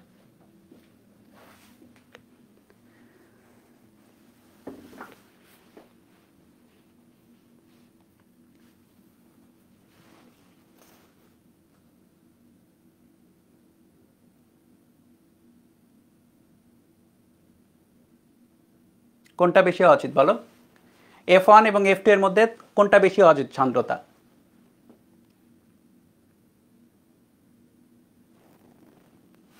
এখানে অবশ্যই কয়েকটা জিনিস একটু ধরে নিতে হবে। ধরে নিলাম যে আপেক্ষিক বেগ, লেয়ার 2 এর মধ্যে আপেক্ষিক বেগ সমান, তাদের লেয়ারের দূরত্বটাও সমান, ঠিক আছে? এটা ধরে নিতে হবে, না এটা না ধরলে সমস্যা। সো তখন যেটা হবে, অবশ্যই এখানে এরিয়াটা বড়, তাই না? একটা সারফেস এবং আরেকটা সারফেসের মধ্যে, লেটস সে আমার হাত, একটা সারফেস, এটা আরেকটা সারফেস, একই রকম ক্ষেত্রফল। অবশ্যই আমার হাত যদি ছোট হইতো তাহলে ঘর্ষণ কম হইতো, আমার হাত বড় হলে ঘর্ষণ বেশি হবে, সহজ কথা। প্রবাহের ক্ষেত্রেও তাই, একটা তল আরেকটা তলের সাথে, হ্যাঁ, যদি তলটা বড় হয় তাহলে তলের ক্ষেত্রফলটা বড় হয়, এরিয়াটা বড় হয়, তাহলে ঘর্ষণ বলো বা তলের প্রবাহের ঘর্ষণ মানে কি, সান্দ্রতা বেশি হবে। সো অবশ্যই যেটা হবে, যেহেতু A1 গ্রেটার দ্যান A2, সুতরাং F1টা অবশ্যই F2 এর চেয়ে বড় হবে। তাহলে আমরা বলতে পারি যে সুতরাং F সমানুপাতিক A। কখন বলা যায়? যখন dV এবং dx সেম। আচ্ছা, এরপরে আরো বলা যায় যে F সমানুপাতিক হচ্ছে dV। দেখো এটা এমনি বলা যায়, কেন? কেন? কারণ হচ্ছে তাদের মধ্যে যদি কোনো একজন যদি আরেকজনের উপর না যেতে চায়, যদি বেগের পরিবর্তন থাকে 0, তাহলে কোনো রকম কোনো বল নাই। কিন্তু যখনই একটা বেগের পরিবর্তন তুমি দিতে চাইবে, একটা স্তরের সাপেক্ষে আরেকটা স্তর হুশ করে সামনের দিকে চলে যেতে চাইবে, তখনই যত বেশি বেগ থাকবে তত বেশি সান্দ্র বল পাওয়া যাবে। এটা এমন না যে বেশি বেগ হয়ে গেল সান্দ্র বল কমে গেল, না, বেগ যত বেশি হবে সান্দ্র বল তত বেশি হবে, বেগের পার্থক্য আর কি। তাহলে F সমানুপাতিক dV। কখন বলা যাবে? যখন dx a সেম থাকবে, ঠিক আছে? আবার আরেকটা জিনিসও বলা যায়, এফ সমানুপাতিক 1/dx। এটাও কিন্তু কমন সেন্স দিয়ে অনেকটা, যে কেন তুমি লেয়ার দুইটার মধ্যে দূরত্ব বাড়ায় দাও, একটার সাথে একটা কন্ট্যাক্ট ডিস্টেন্স বেড়ে যাবে, তাই না? দেখো সব কথা কিন্তু স্লাইডে লেখা সম্ভব না আর কি, কিছু কথা আমি মানে বলি আর কি, তোমরা শুনে রাখো, এগুলা সব কিছু লিখতে হবে এমন কিছু না, এটা এমনি বুঝবা। যদি তুমি ডিস্টেন্স কমায় দাও, লাগোয়া যত বেশি লাগোয়া আষ্টে পৃষ্ঠে লেগে আছে, তত বেশি ফোর্স জেনারেট করবে বাধাজনিত। যত দূরে আছে, দূরে থাকলে বাধাজনিত ফোর্স কমে যাবে না, ওইটাই। যখন ডিভি এ সেম, সো খেয়াল করে দেখো এই দুইটা মিলেই আবার লেখা যায় একবারে, হচ্ছে যে এফ সমানুপাতিক এই বেগের নতিমাত্রা, তাই না? সান্দ্রতা জনিত বল বেগের নতিমাত্রার সমানুপাতিক হচ্ছে একেবারে যখন এ সেম। সো খেয়াল করে দেখো আমরা এই যে তিন রকমের তিনটা ইকুয়েশন পাচ্ছি, বা সম্পর্ক, ইকুয়েশন বলবো না, সম্পর্ক পাচ্ছি। এখন এই তিনটাকে কি করা যাবে? একবার কম্বাইন করা যাবে যখন সবাই পরিবর্তনশীল হবে। তোলা হয়ে গেলে ডান বলে এতটুকু, তারপরে আমি যাচ্ছি। আমাদের জন্য ম্যাথ ওয়েট করতেছে বেশ কিছু, বুঝছো? বেশ কিছু ম্যাথ ওয়েটিং ফর আস।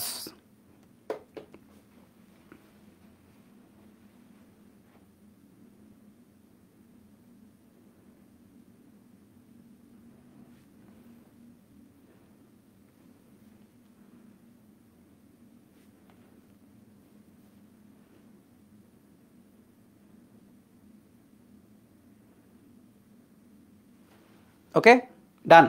তাহলে দেখো আমি লিখতে পারি যে সুতরাং এফ একেবারে লেখা যায় যে এফ সমানুপাতিক এ ডিডি এক্স অফ ভি, তাই না? সো এটাই হচ্ছে নিউটনের সূত্র।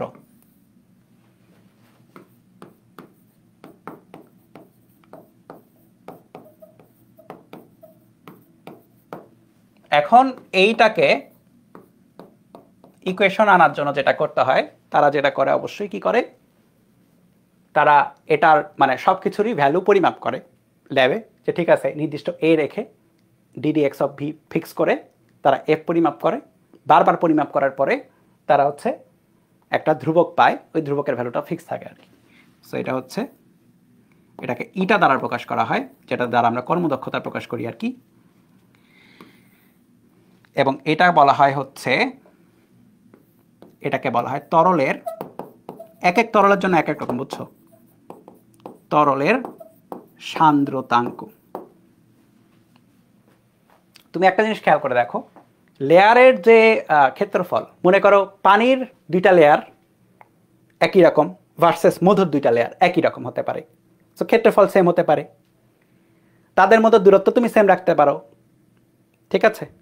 পরীক্ষা করতে দূরত্ব সেম রাখতে পারো, পানির লেয়ারের দুইটা দূরত্ব, মধুর লেয়ারের দুইটা দূরত্ব সেম, তাদেরকে তুমি একই বেগে চালনা করার চেষ্টা করতে পারো, সো ডিভিটাও সেম। সো পানি এবং মধুর মধ্যে সান্দ্রতার যে ডিফারেন্সটা, অবশ্যই কে বেশি সান্দ্র বা কে বেশি বাধা দিবে? মধু। মধু বেশি বাধা দিবে পানির চেয়ে। সো ডিফারেন্সটা হচ্ছে একটা ধ্রুবক বা অন্য একটা জায়গা থেকে আসতে হবে। এই তিনটা জিনিস কিন্তু ডিফারেন্সটা দিবে না পদার্থের উপাদানের, ডিফারেন্সটা দিবে হচ্ছে তরলের উপাদানের ক্ষেত্রে এই সান্দ্রতাঙ্কটা। সান্দ্রতাঙ্ক যার বেশি, সেটা বেশি ফোর্স দিবে। তাহলে সান্দ্রতাঙ্ক বাড়লে কি হয়? ফোর্স বাড়ে। এই কারণে বলা হয় যার সান্দ্রতাঙ্ক বেশি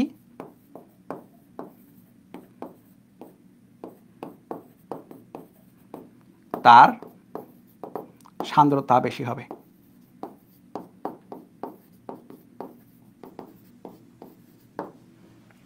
ওই যে আমরা একটা উদাহরণ দিলাম একটু আগে, যে আমরা পানি রাখতেছিলাম, আমরা হচ্ছে মধু রাখতেছিলাম, আমরা হচ্ছে গ্লিসারিন রাখতেছিলাম। গ্লিসারিনের সান্দ্রতাঙ্ক লিখে দিই, গ্লিসারিনের সান্দ্রতাঙ্ক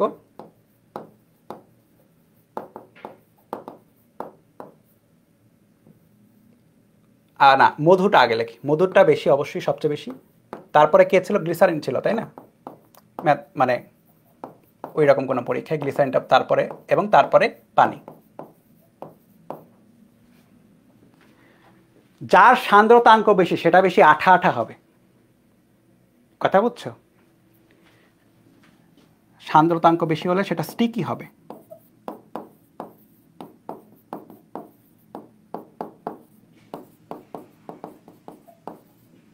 স্টিকি হবে। মধু আঠা আঠা, উঠতে চায় না। আলকাতরা দাগ বসে যায়, উঠতে চায় না, স্টিকি। পানি আঠা আঠা, পানি তো একদম তরল, স্ট্রেট চলে যায়, তাই না? প্রবাহিত হয়ে যায় স্ট্রেট। সো পানির ক্ষেত্রে কোনো সমস্যা হয় না।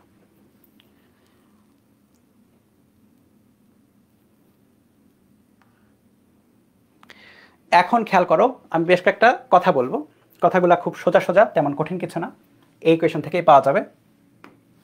আমি এগুলো একটু এক পাশে একটু সরাই, এখানেই লিখি।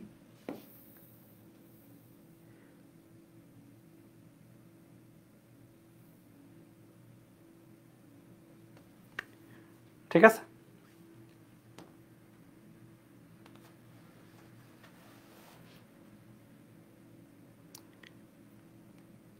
আচ্ছা, সুতরাং তুমি যেটা,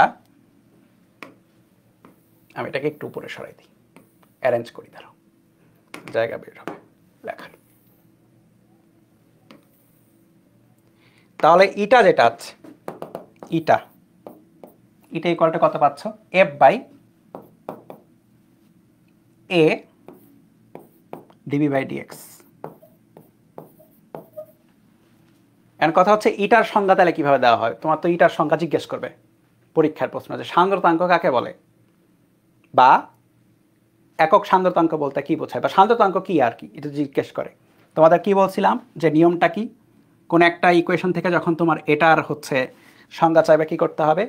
ইকুয়েশনটাকে এইভাবে অ্যান্টি ক্লকওয়াইজ যাবা, মানে এভাবে এভাবে যাবা আর কি। তাহলে কি করবা? এটাকে 1 বানাই দিবা। তাহলে 1 মিটার স্কয়ার,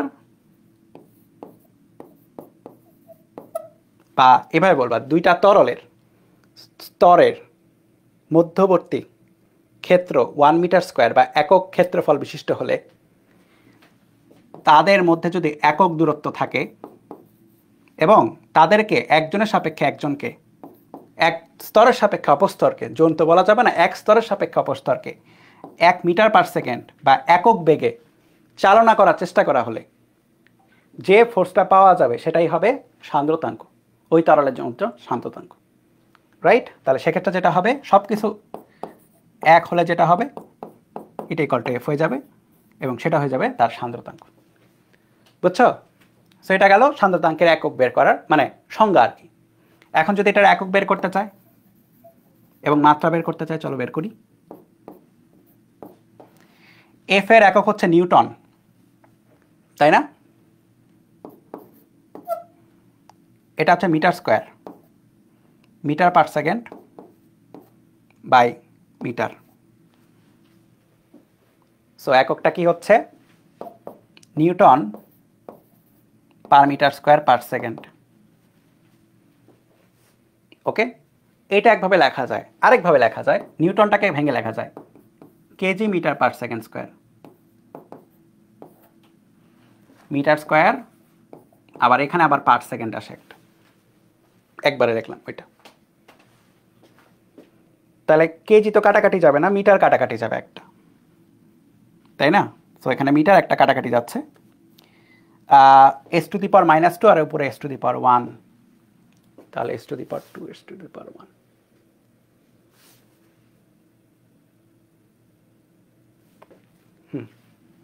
কেজি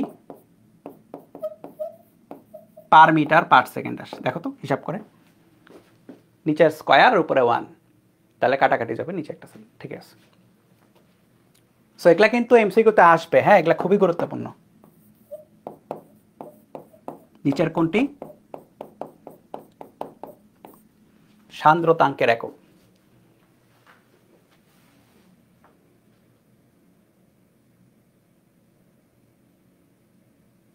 ওকে,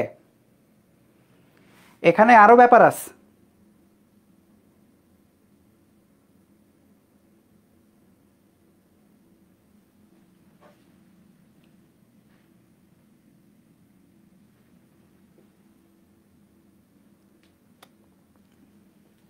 উপরে কি ঠিক করছি?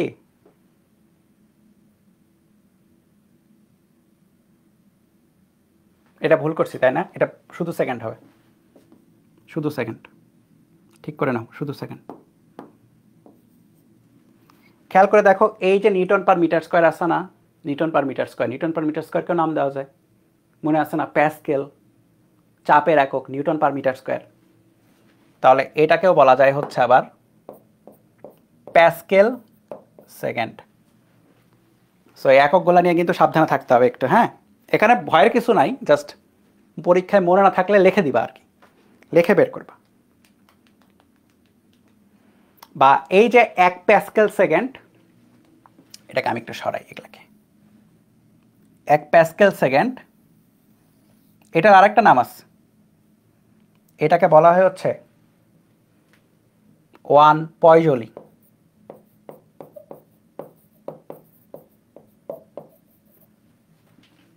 পয়জলি, হ্যাঁ, পয়জলি বলে।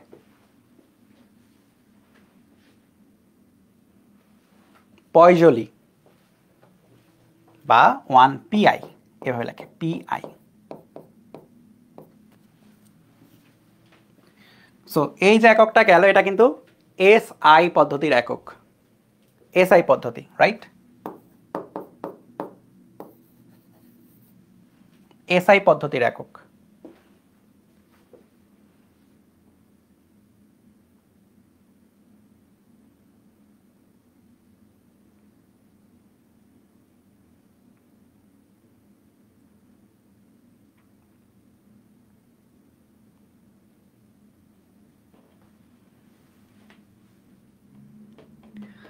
ওকে, এই তোলা হয়েছে, বলো।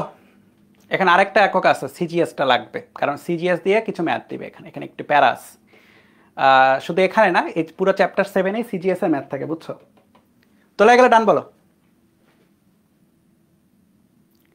চলো লেখো যে সিজিএস পদ্ধতির একক F by A DV by DX. CGS পদ্ধতিতে এফ এর একক হচ্ছে ডাইন, এর একক হচ্ছে centimetre square, centimetre per second by centimetre. এই সেন্টিমিটার সেন্টিমিটার তো কাটাকাটি চলে যাবে, প্যারা থাকবে না, এখানে পার সেকেন্ডটা থেকে যাবে, dyne per centimetre square per second. এখন এই 1 ডাইন মানে কত ছিল? 1 ডাইন মানে ছিল, খেয়াল করো, নিউটন কি?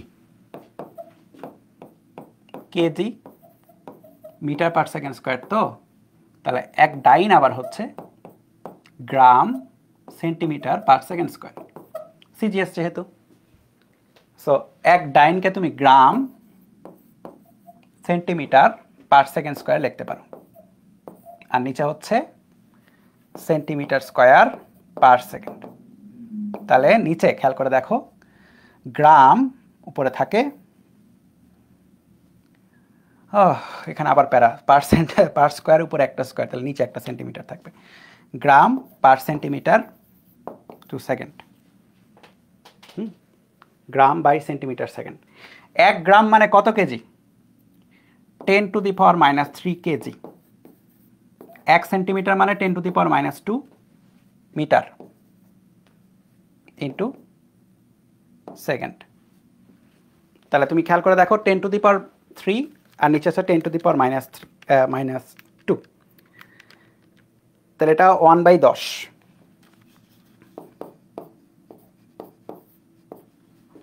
KG per metre per second.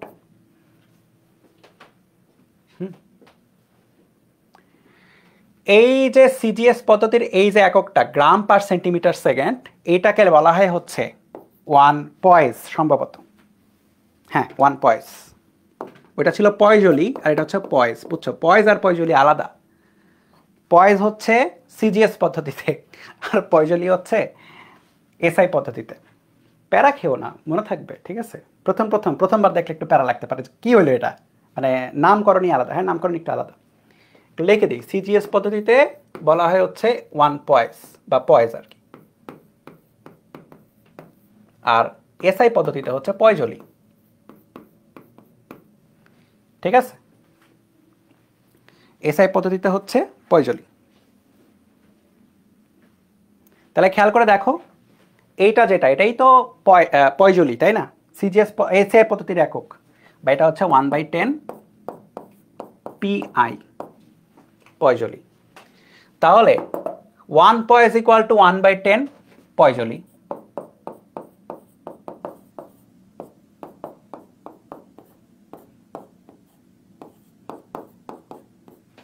তাহলে 1 পয়জলি ইকুয়াল টু 10 পয়েস।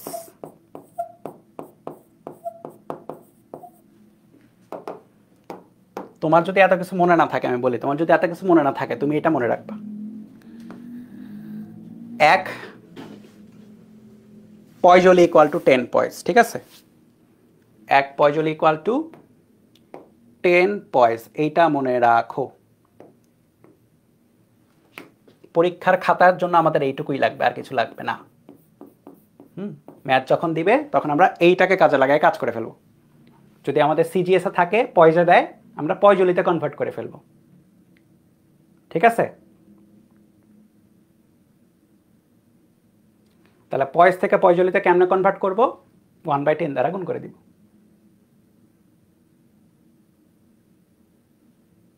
তো এটা কিভাবে আসে, এটাই জন্য হচ্ছে আমি দেখালাম আর কি। এটা না দেখালেও চলতো, আমি বলতে পারতাম যে তোমরা এটা মনে রাখো যে পয়েস এবং পয়জলির মধ্যে সম্পর্ক হচ্ছে এটা। আমি একটু দেখাই দিলাম আর কি, যেন মানে ব্যাপারটা মাথায় থাকে আর কি, যে হ্যাঁ এটা আসলে এভাবে আসে এবং বেসিকটা দেখা থাকে, তাহলে মানে মনে থাকে বেশি আর কি। তুমি যখন কোনো কিছু একটা বেসিক সহ দেখবা, কারণ সহ, তাহলে মনে থাকবে বেশি। হ্যাঁ, সো মনে রাখার জন্যই আমি এটা দেখাইছি। তাহলে 1, আবার বলছি, 1 পয়জলি 10 পয়েস। 1 পয়জলি মানে 10 পয়েস, বুঝছো? 1 পয়জলি 10 পয়েস।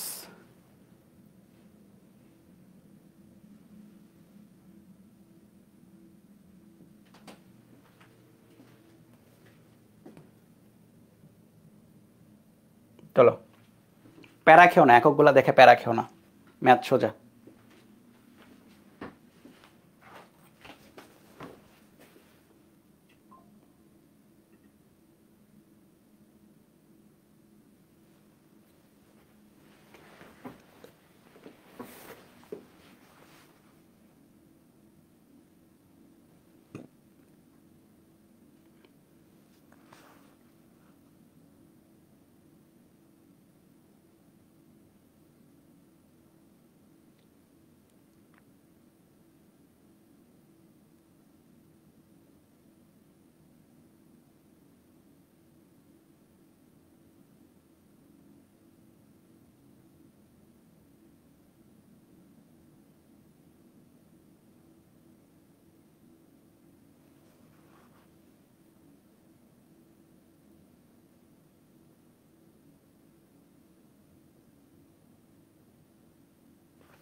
আচ্ছা, এখন খেয়াল করে দেখো, 100 সেন্টিমিটার স্কোয়ার ক্ষেত্রফলের একটি প্লেট 2 মিলিমিটার পুরু রেডি তেল, তেল এক রকমের, ঠিক আছে?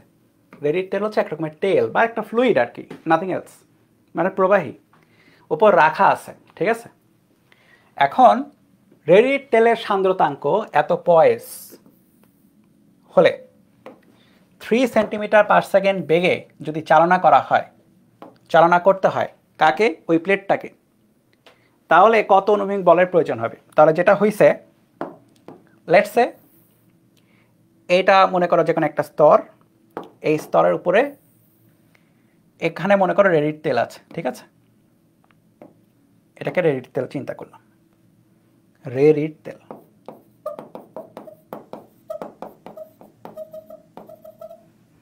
তাহলে খেয়াল করে দেখো, উপরে যদি আমরা একটা প্লেট বসাই, সাপোজ এটা হচ্ছে প্লেট,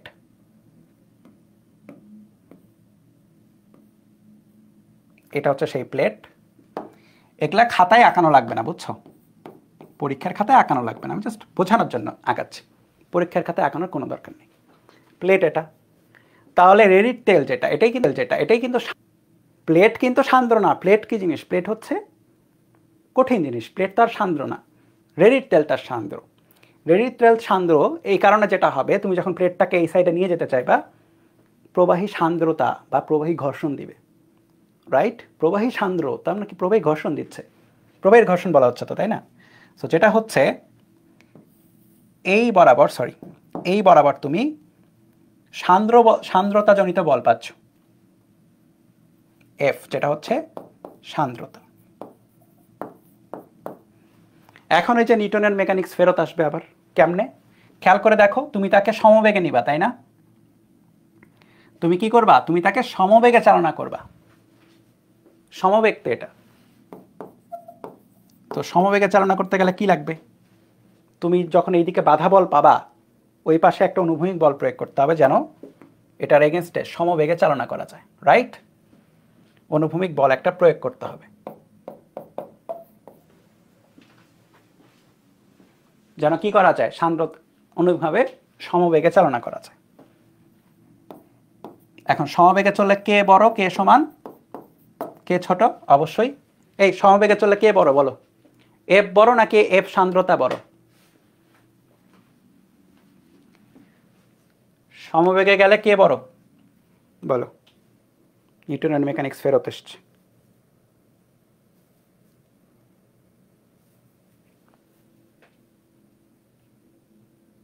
বোথ সেম, রাইট? মারাটা আর খাইও না, ঠিক আছে? অনেক মারা খাইছো নিউটনের মেকানিক্স পড়ার সময় এটা নিয়ে। সমবেগে গেলে দুজনই সমান।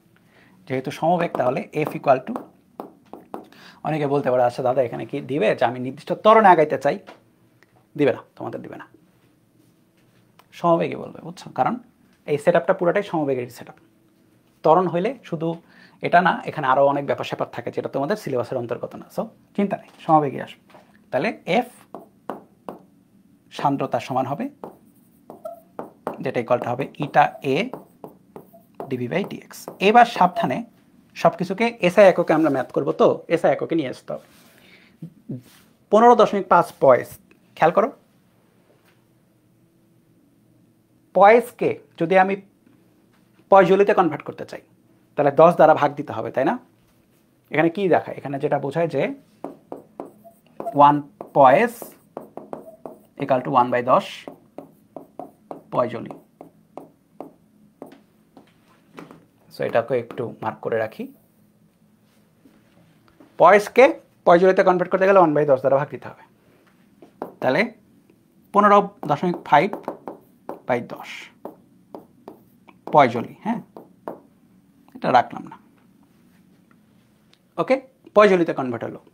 এই যেটা এ হচ্ছে 100 সেন্টিমিটার স্কোয়ার, 10⁻⁻4 মিটার স্কোয়ারে কনভার্ট করলাম। এই বুঝতেছো তো এগুলা কনভার্সনগুলা? এটা বুঝতে হবে এই চ্যাপ্টারে। ডিভি যেটা বেগের পরিবর্তন 3 সেন্টিমিটার পার সেকেন্ড বা 0.03 মিটার পার সেকেন্ড, ঠিক আছে? ডিএক্স যেটা 2 মিলিমিটার পুরো, 2 মিলিমিটারকে মিটারে কনভার্ট করো। সব কিছু হয়ে গেছে, বসাও।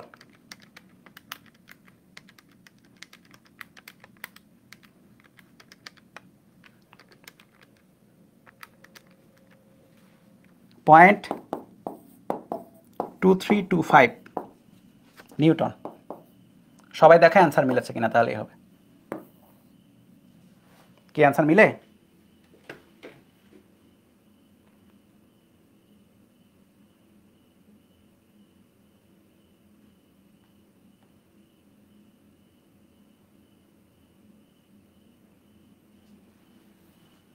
ওকে,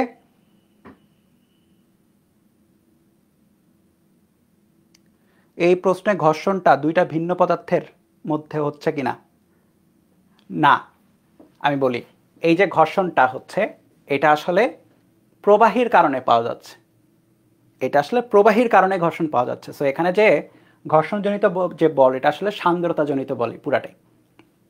এখানে এমন না যে এটার কারণে ডিপেন্ড করে, না, প্রবাহীর কারণেই পাওয়া যাচ্ছে সম্পূর্ণ। এখানে আর অতিরিক্ত কোনো ঘর্ষণের কোনো মানে স্কোপ নাই, প্রবাহীর কারণে যা আছে প্রবাহীর কারণে। দ্যাটস ওয়াই প্রবাহীজনিত ঘর্ষণটাই বা সান্দ্রতাই কমপ্লিট করতে মানে কনসিডার করতে হবে আর কি। হ্যাঁ, এটা হোমওয়ার্ক, একই প্রশ্ন।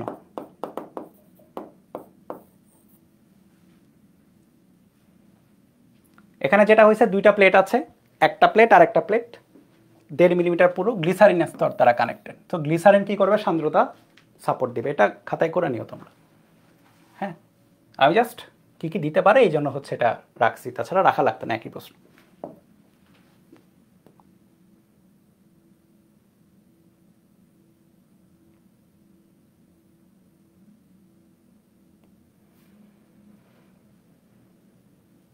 একই প্রশ্ন।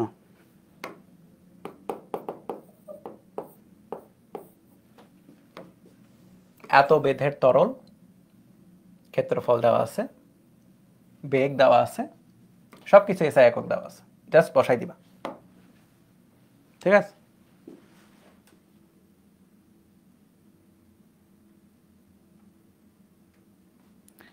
লেখো কয়েকটা করাই। লেখো যে 0.1 মিটার বাহু বিশিষ্ট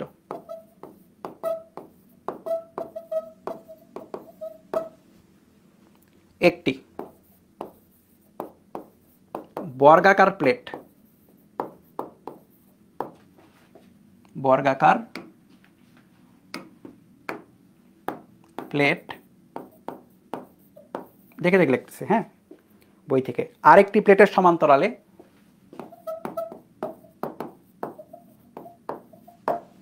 প্লেটের সমান্তরালে 0.1 মিটার পার সেকেন্ড বেগে চলছে।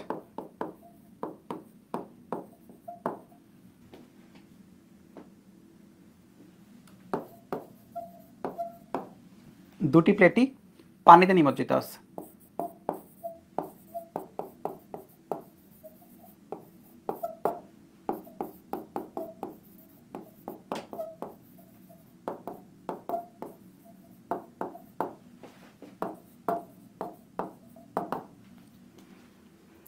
সান্দ্র বল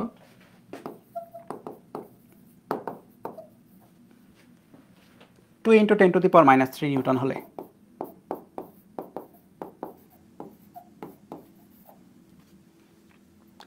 এবং পানির সান্দ্রতা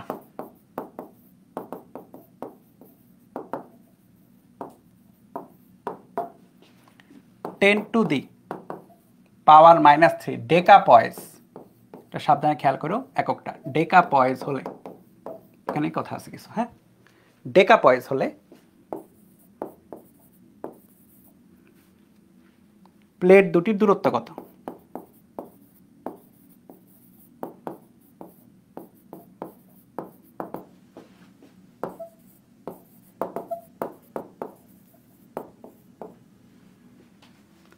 চলো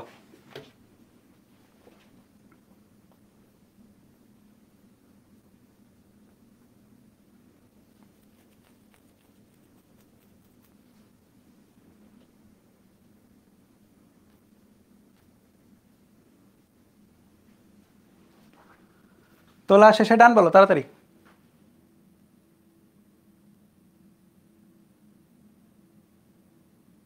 না, অ্যাডিসিভ ফোর্সের কারণে সান্দ্রতা না, কোহেসিভ ফোর্সের কারণেই সান্দ্রতা।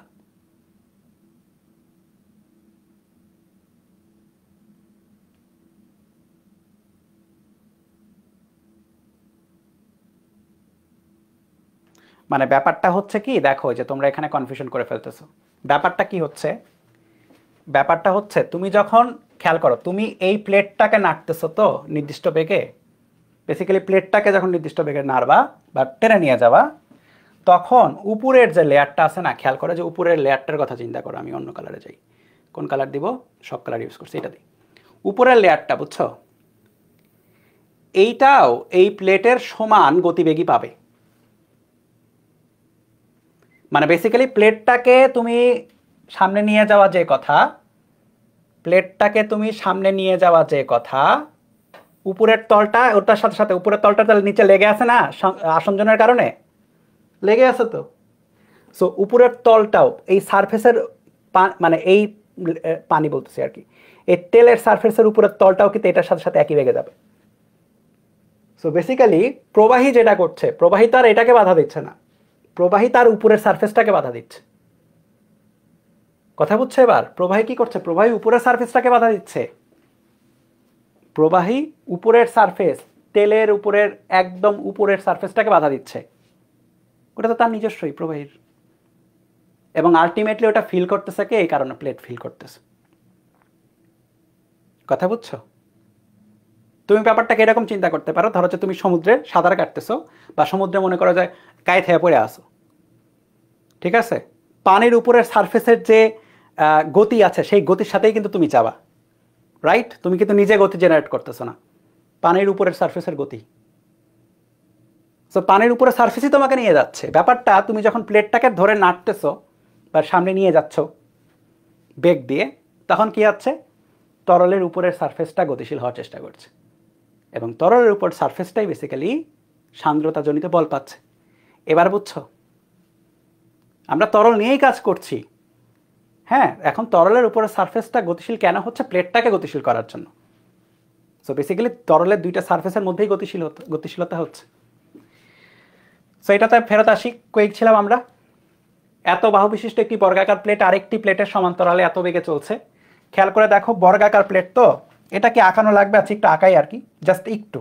এটা আমি জানি তোমরা অনেকে বুঝে গেছো ব্যাপারটা। এইটা একটা প্লেট,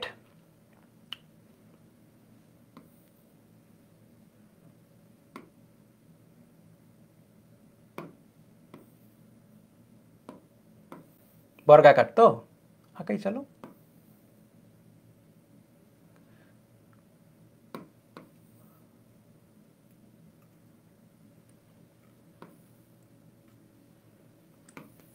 এটা একটা প্লেট, এটা আরেকটা প্লেট, এবং কি হচ্ছে?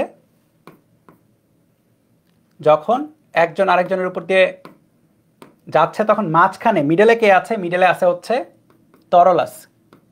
এবং এক্স্যাক্টলি সেম কাহিনী আমি যেটা কেবলই বললাম ওইটাই হবে। কি হবে? নিচেরটা যখন নিয়ে যাবা, বা নিচেরটা যদি স্থির রাখো, নিচের স্তরটা স্থির থাকবে, কিন্তু যখন উপরের স্তরটাকে তুমি গতিশীল করবা, তখন এটার সাথে লাগোয়া এই যে এই স্তরটা গতিশীল হয়ে যাবে। সো এই স্তরটা থাকবে স্থির এবং এই স্তরটা হয়ে যাবে গতিশীল। মানে ব্যাপারটা হচ্ছে এখানে স্তরকে গতিশীল করার উসিলা খোঁজা হচ্ছে। গতিশীল করার উসিলাটা কি? অন্য একটা কঠিন পদার্থ দাও উপরের স্তরে, গতিশীল করো, হয়ে গেল স্তর গতিশীল। বুঝছো? এই বলো, কনফিউশন এবার ক্লিয়ার হয়েছে কিনা? এখানে অন্য পদার্থ আসার কারণে যে কনফিউশনটা হয়েছিল, ক্লিয়ার হয়েছে কিনা? তাহলে দেখো কি হলো, আগের মতোই এত বেগে চালনা করা হচ্ছে। তাহলে বেগ দেওয়া আছে, ভি দেওয়া আছে, বর্গাকার প্লেটের কথা বলা আছে, এটার বাহুর দৈর্ঘ্য 0.1 মিটার, তাহলে ক্ষেত্রফল পাওয়া যাবে। এই যে পানি সান্দ্রতাঙ্ক এত ডেকাপয়েজ, এই ডেকাপয়েজ নিয়ে কথা আছে। এটা যেটা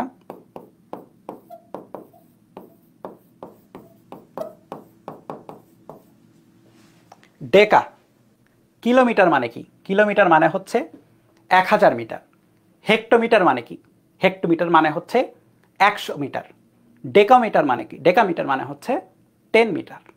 মনে আছে না ছোটবেলায় পড়ছো? কিলাইয়া হেকাইয়া ডাকাত মারিলে দেশে শান্তি মিলিবে, পড়ো নাই? কিলোমিটার, হেক্টোমিটার, ডেকামিটার, মারিলে মিটার, দেশে ডেসিমিটার, শান্তি সেন্টিমিটার, মিলিবে মিলিমিটার। সো ডেকা মানে কি? ডেকা মানে ডেকা কত? তাহলে 10 আর কি, তাই না? তাহলে 10 to the power -3 to 10 poise. And পয়েসকে কেমনে কনভার্ট করতে হয়?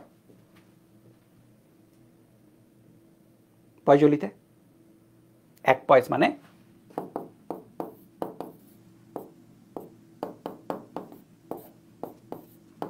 1/10 পয়জুলি, তাই না? তাই তো ছিল। 1 পয়েস মানে, এই যে 1 পয়েস মানে 1/10 পয়জুলি। তাহলে পয়জুলিতে কনভার্ট করার জন্য 1/10 দ্বারা গুণ দিতে হবে। সো যেটা পয়েস থাকলো এটাকে আমরা 1/10 দ্বারা গুণ করে দিলাম। ঠিক আছে? তাহলে বেসিক্যালি এটা 10 টু দি পাওয়ার -3 পয়েসই থাকলো, মানে পয়জুলি।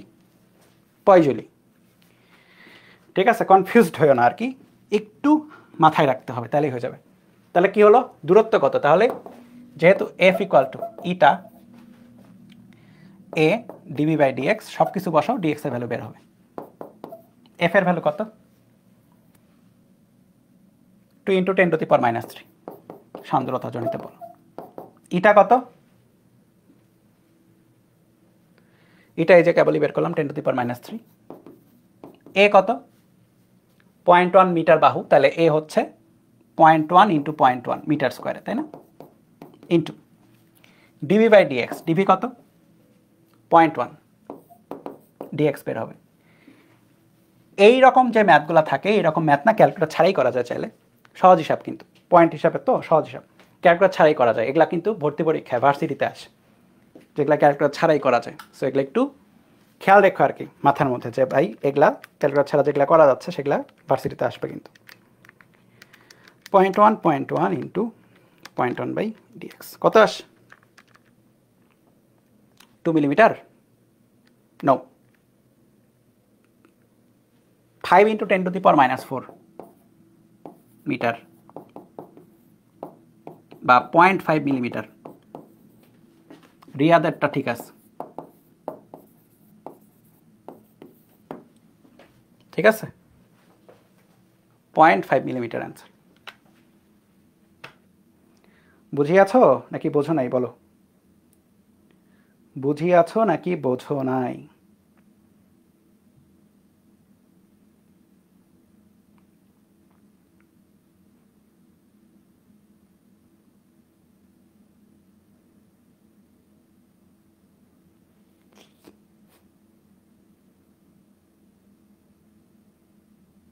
আচ্ছা, এখন আমরা এমন একটা টপিক পড়বো যে টপিকটা আসলে আমাদের সময় ছিল না বইয়ে, কিন্তু তোমাদের সময় এখন আছে, ঠিক আছে। প্রবাহের প্রকারভেদ লেখো। প্রবাহকে অনেক প্রকারে ভাগ করা যায়, কিন্তু আমাদের জন্য যেটা দরকার সেই মানে ভাগ বটারাটা আমরা দেখবো, ঠিক আছে। এটা অনেকভাবে ভাগ করা যায়, প্রবাহের প্রকারভেদকে অনেক ভাগে ভাগ করা যায়, আমরা ভাগ বটারা দেখবো আমাদের জন্য যতটুকু দরকার ততটুকু। সো ধরে নাও আমরা 2 রকম প্রবাহের কথা বলি, মনে করো যে কিছু ফ্লুইড এখানে যাচ্ছে, মানে এই পাইপ বলতে পারো একটা, এই পাইপের মধ্যে দিয়ে, এটা একটা পাইপ, এই পাইপের মধ্যে দিয়ে কিছু ফ্লুইড যাচ্ছে। সো ফ্লুইডগুলো মনে করো যে পাইপের আকার অবশ্যই দখল করবে, সেই শেপেই দখল করার চেষ্টা করবে, ঠিক আছে। সো ফ্লুইডগুলো এইভাবে যাচ্ছে, আগে আঁকিও না, দেখো আমি একটু সৌন্দর্য বর্ধন করি। এটা ফ্লুইড, এটা ফ্লুইড, কালার চেঞ্জ করে দেবো ফ্লুইডের, হ্যাঁ, আগে আঁকিও না।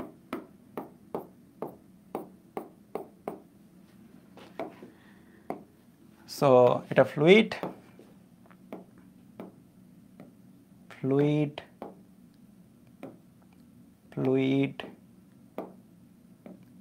ফ্লুইড,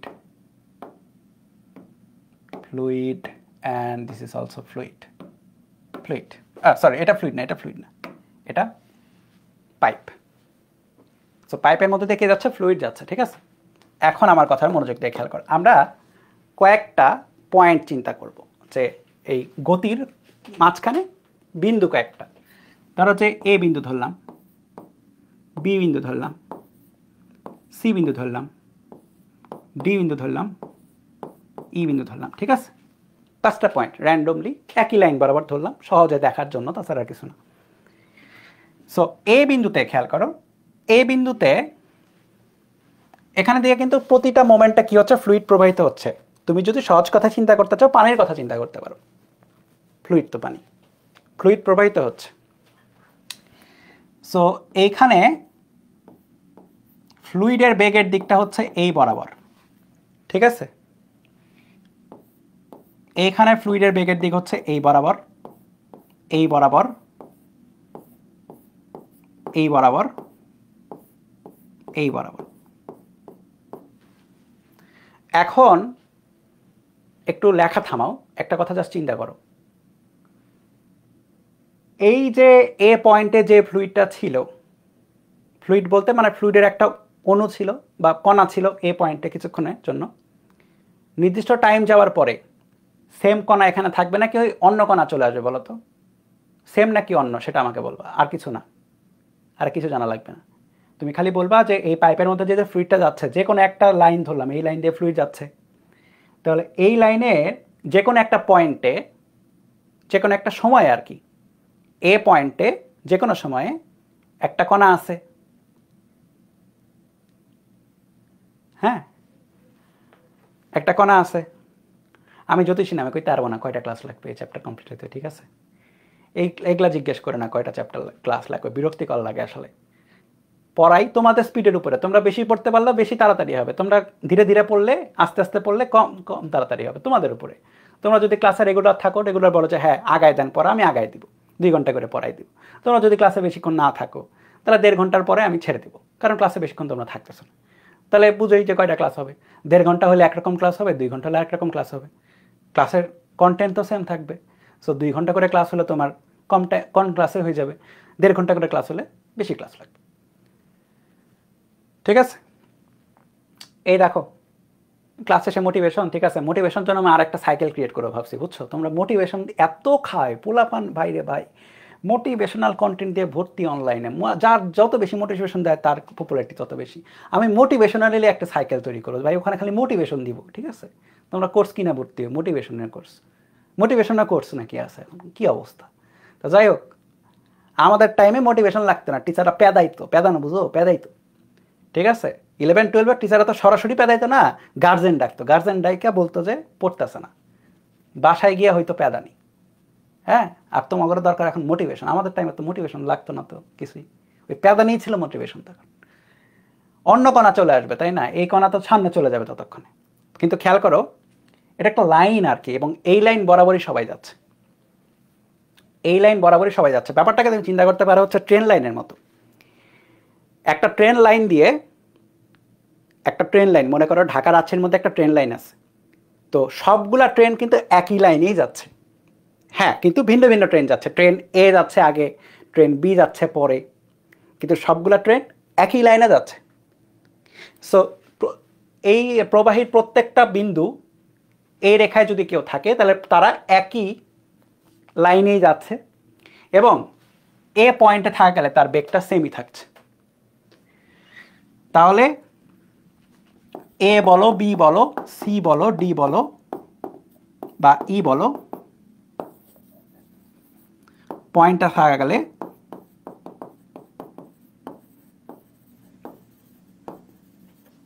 বেগের মান ও দিক একই থাকছে। কথা বুঝছো?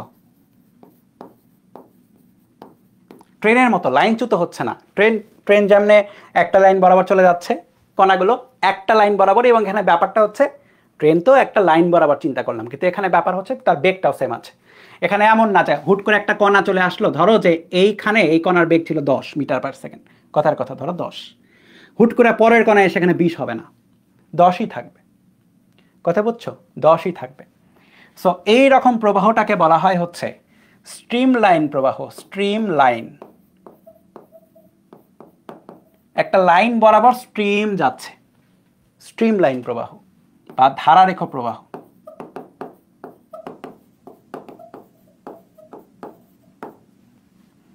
ঠিক আছে? বা শান্ত প্রবাহ বলা হয় এটাকে, শান্ত প্রবাহ।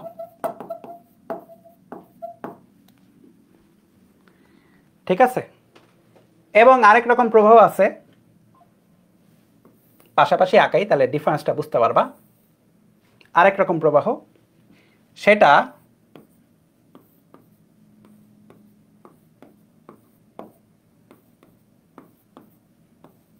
র্যান্ডম যাচ্ছে। র্যান্ডম, র্যান্ডম বুঝো? র্যান্ডম, এটাকে বলা হয় টার্বুলেন্ট প্রবাহ। টার্বুলেন্ট বানান ভুলে গেছি আমি, বাংলায় লিখবো, যাও। টার্বুলেন্ট প্রবাহ বা অশান্ত প্রবাহ।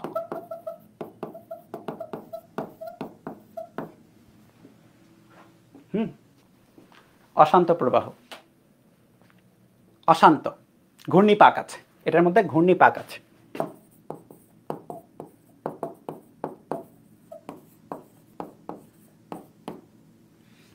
এখন কথা হচ্ছে কোথায় কোন প্রবাহ পাওয়া যায় বা অশান্ত প্রবাহ হইলে কি কি হয়, না হইলে কি কি হয়, এটা হচ্ছে বুঝতে হবে। তোলা হয়ে গেলে ডান বলো, তারপরে বলতেছি।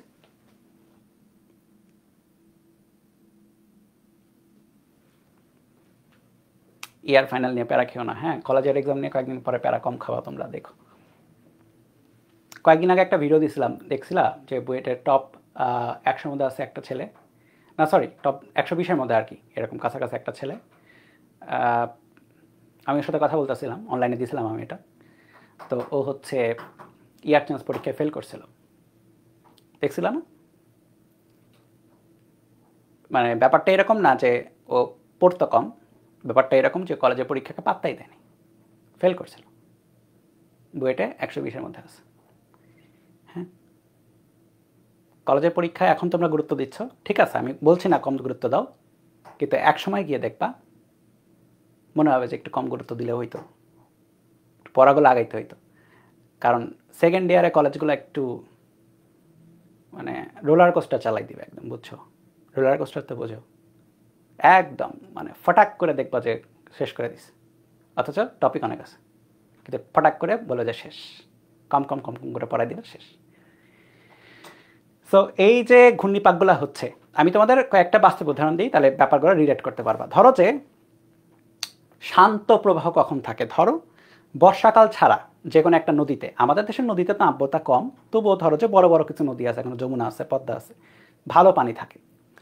বর্ষাকাল ছাড়া, বর্ষা মৌসুম ছাড়া বেশিরভাগ নদী শান্ত থাকে। নদীতে স্রোত থাকে ঠিকই, স্রোত তো থাকবে, কিন্তু বেগগুলা মোটামুটি শান্ত আর কি। কিন্তু যখন তোমার কি হয়, যখন হচ্ছে বন্যা হয়, বন্যার টাইমে নদী হয়ে যায় অশান্ত।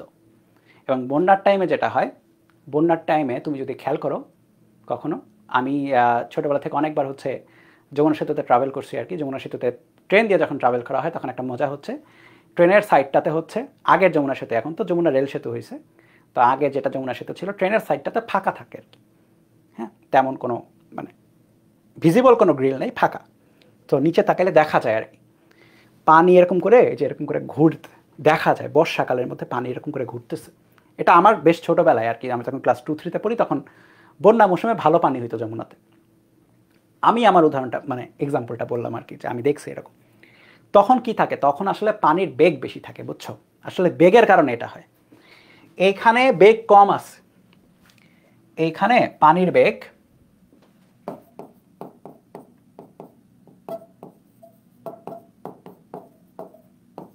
কম।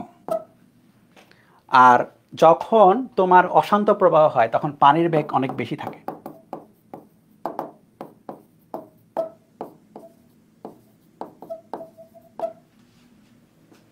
ঠিক আছে, পানির বেগটা বেশি থাকে।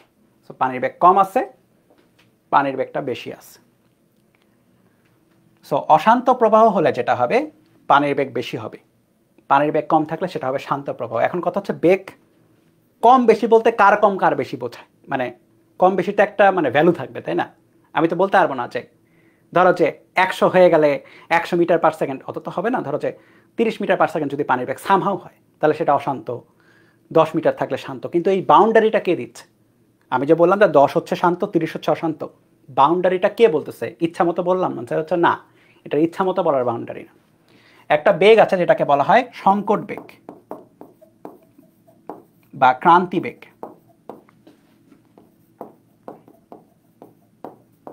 ইংলিশ নাম হচ্ছে ক্রিটিক্যাল ভেলোসিটি।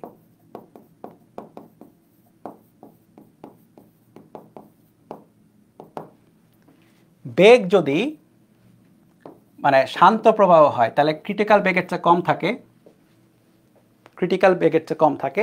আর অশান্ত হলে ক্রিটিক্যাল বেগের চেয়ে বেশি থাকে, বুঝছো? সহজ কথা।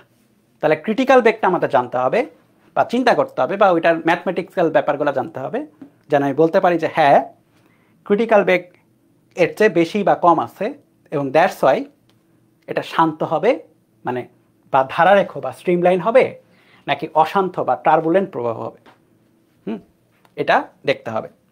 এখন এই ব্যাপারটা নিয়ে পরীক্ষা নিরীক্ষা করেছিলেন হচ্ছে বিজ্ঞানী রেনল্ট। বিজ্ঞানী রেনল্ট পরীক্ষা করেছিলেন, বুঝছো? Reynolds experiment. সো তুলতে হবে না, এটা তুইল না, প্যারা নাই। হ্যাঁ, দেখো আর কি এক্সপেরিমেন্ট, খালি দেখবা কি হচ্ছে। আমি বলে দেই কি হচ্ছে, তাহলে বুঝতে পারবা। রেনল্ডস এক্সপেরিমেন্ট একটা পরীক্ষা, যে পরীক্ষার মাধ্যমে সে আসলে এটা ডিসাইড করতে পারছিল, বা ওই মানে কি বলা যায়, ওই থিওরিটা আনতে পারছিল, যেন আমরা বুঝতে পারি যে এটা ধারারেখ হবে নাকি হচ্ছে টার্বুলেন্ট হবে। এখন তুমি যদি ডান দিকে এমনি করো, একটু নজর দাও ডান দিকে, তাহলে এখানে ফলাফল আছে, আউটকামস। ফলাফলগুলো আগে একটু দেখি যে ফলাফল কীরকম কী হতে পারে, তারপরে আমরা দেখবো যে এখানে কী হয়েছে। প্রথমটা যেটা দেখো, খেয়াল করে দেখো, এখানে এটা তো পানির, বুঝতে পারছো, একটা লিকুইড বা পানির কথা চিন্তা করো। পানি মনে করো, একটা টিউবে পানি আছে এবং পানির টিউবের মধ্যে দিয়ে একটা রেখা গেছে। এখন রেড রেখাটা কি? রেড রেখাটা হচ্ছে ধরো যে কালার আর কি, সেটা ফুড কালার হতে পারে বা ডাই কালার হতে পারে।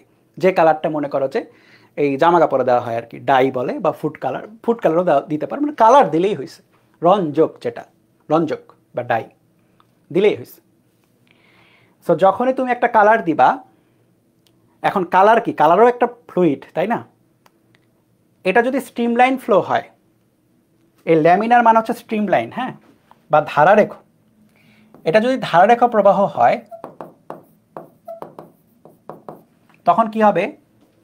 তখন তুমি দেখতে পারবা এই রঞ্জক যেটা, সেটা তো তরল, ওইটা তো অবশ্যই ইয়ের সাথে ফ্লো হবেই, এই প্রবাহের সাথেই ফ্লো হয়ে যাবে। সো এই কারণে খুব সুন্দর মতো একদম স্মুথলি প্রবাহিত হবে। এটা তুইলো না, ঠিক আছে, তোলার দরকার নেই, জাস্ট দেখো আর কি, স্মুথলি প্রবাহিত হবে, সুন্দর মতো স্মুথলি চলে যাচ্ছে। এই কালারই দেই, দেখতে সুন্দর লাগবে। ওকে, ধারারেখর ক্ষেত্রে হবে। কিন্তু যখন এইটাকে দেখো টার্বুলেন্ট হয় বা অশান্ত প্রবাহ হচ্ছে, টার্বুলেন্ট বা অশান্ত প্রবাহ, অশান্ত প্রবাহ হলে একই ডাই বা একই রঞ্জক যখন প্রবাহিত হবে, তখন তুমি দেখতে পারবা হচ্ছে এরকম স্ট্রেট লাইনে যাচ্ছে না, এই ভুগি ঝুগি একটা লাইন পেয়ে গেছে, তাই না? দেখো এদিক সেদিক হয়ে যাচ্ছে এবং মাঝখানে ঘূর্ণন হয়ে যাচ্ছে, ঘূর্ণিপাক, টার্বুলেন্ট ফ্লো। এখন এই জায়গায় যেটা, এই জায়গায় বেগটা ক্রিটিক্যাল অ্যাঙ্গেলের চেয়ে কম, ক্রিটিক্যাল অ্যাঙ্গেল বলছে স্যার, ক্রিটিক্যাল বেগের চেয়ে কম। এই জায়গায় বেগটা ক্রিটিক্যাল বেগের চেয়ে বেশি, এ কারণে টার্বুলেন্ট। কিন্তু কখনো যদি এমন হয়, বেগটা যদি এক্স্যাক্টলি ক্রিটিক্যাল ব্রেক হয়, তখন বলা হয় ট্রানজিশনাল। ট্রানজিশন মানে হচ্ছে এক অবস্থান থেকে আরেক অবস্থানের পরিবর্তন। ট্রানজিশনের বাংলা হচ্ছে পরিবর্তন। সো যখন পরিবর্তন হচ্ছে, কই থেকে কই? ধারারেখ থেকে অশান্ত পরিবর্তন হচ্ছে, ধারারেখ টু অশান্ত যখন পরিবর্তনটা হচ্ছে, তখন স্টেটটাকে বলা ট্রানজিশনাল। মানে লিখে দিই আর কি, ধারারেখ টু অশান্ত প্রবাহে যখন পরিবর্তন হচ্ছে, তখন ওই মোমেন্টটা খেয়াল করে জাস্ট একটু নাড়াচাড়া করা শুরু করতেছে, তাই না? খেয়াল করছে? নাড়াচাড়া করা শুরু করতেছে কে? ওই ডাইটা। মানে বেসিক্যালি নাড়াচাড়া তো করতেছে ভিতরে, পুরো পানিটাই, তরলটাই নাড়াচাড়া করতেছে, কিন্তু আমরা ডাইয়ের মাধ্যমে আসলে দেখতে পাচ্ছি, ফিল করতে পারছি। কারণ পানির প্রত্যেকটা লেয়ারকে তো আলাদা করে ফিল করা সম্ভব না, কিন্তু তার মধ্যে তুমি যদি কিছু একটা ঢুকাই দাও, একটা লেয়ার আলাদা, ওই লেয়ারটা সুন্দর মতো তুমি ট্র্যাক করতে পারবা, ফ্লো হচ্ছে। সো এইটা হচ্ছে আউটকাম আর কি, ব্যাপারটার রেজাল্ট, ঠিক আছে? ক্রিটিক্যাল অ্যাঙ্গেল বলছে ক্রিটিক্যাল বেগের সমান হলে ট্রানজিশন হবে, ক্রিটিক্যাল বেগের বেশি হলে অশান্ত হয়ে যাবে, ক্রিটিক্যাল বেগের কম থাকলে স্ট্রেট চলতে থাকবে। এন্ড কথা হচ্ছে এটা কিভাবে করছে, কিছুই না, এখানে ওয়াটার ট্যাঙ্ক আছে, পানির ট্যাঙ্ক। এই পানির ট্যাঙ্ক থেকে এখানে ভালভের মাধ্যমে পানি টানা হচ্ছে। কি করা হচ্ছে? এই ভালভের মাধ্যমে, ভালভটা ওপেন করে দেওয়া হয়েছে, ওপেন করার মাধ্যমে কি হবে? পানি অলরেডি অটোমেটিক পড়তে থাকবে, তাই না? এখন এই যে পানি পড়তেছে, তুমি কি করলা? সুন্দর মতো এটাতে ডাই বা রঞ্জক কি করলা? অ্যাড করে দিলা, কানেকশন করে অ্যাড করে দিলা। সো রঞ্জকটা সুন্দর মতো প্রবাহিত হবে, এই জায়গায় এসে প্রবাহিত হচ্ছে, মানে এই জায়গায় এসে মিক্সতেছে, তারপরে এই যে এই পাইপের মধ্যে দিয়ে যাচ্ছে। সো যখন ধারারেখ থাকবে তখন পাইপের মধ্যে দিয়ে স্ট্রেট চলে যাবে, যখন ট্রানজিশন হবে তখন এভাবে, আর যখন টার্বুলেন্ট থাকবে অশান্ত তখন হচ্ছে এভাবে চলে যাবে। এখন রেনল্ডসের এক্সপেরিমেন্টের পরে এই এক্সপেরিমেন্টাল ডেটা যেটা, এর রেজাল্ট আমরা নেক্সট দিন পড়ব। রেজাল্ট অ্যান্ড এটার ইকুয়েশন নেক্সট ক্লাস। সো এই ব্যাপারটা কোন বইয়ে আছে? আমাদের সময় কোনো বইয়ে ছিল না, এটা আমাদের সময় কোনো বইয়ে ছিল না, এইটা এখন ইসাক স্যারের বইয়ে আছে। ঠিক আছে,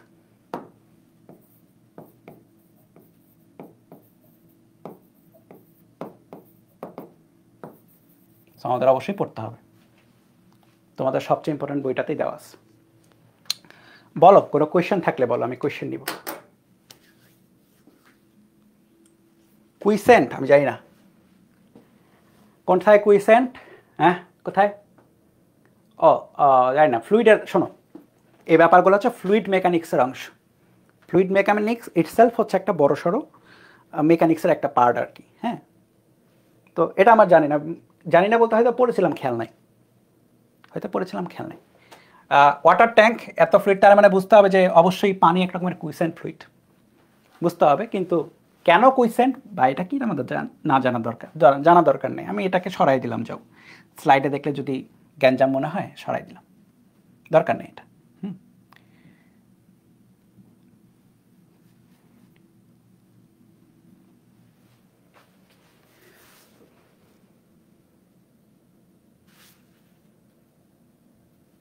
ওকে, তো তোমরা ক্লাসে থেকো, এই শর্ট সিলেবাসের বাইরের চ্যাপ্টারগুলো আরও থেকো, কারণ হচ্ছে তুমি এগুলো সাপোর্ট পাবা না।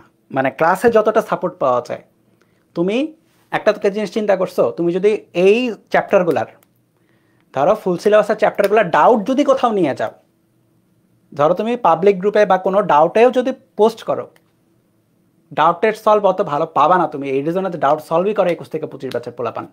25 তো পরীক্ষা দিচ্ছে, 21 থেকে 24 বেশি করে, ওরা এই চ্যাপ্টার পরে নাই।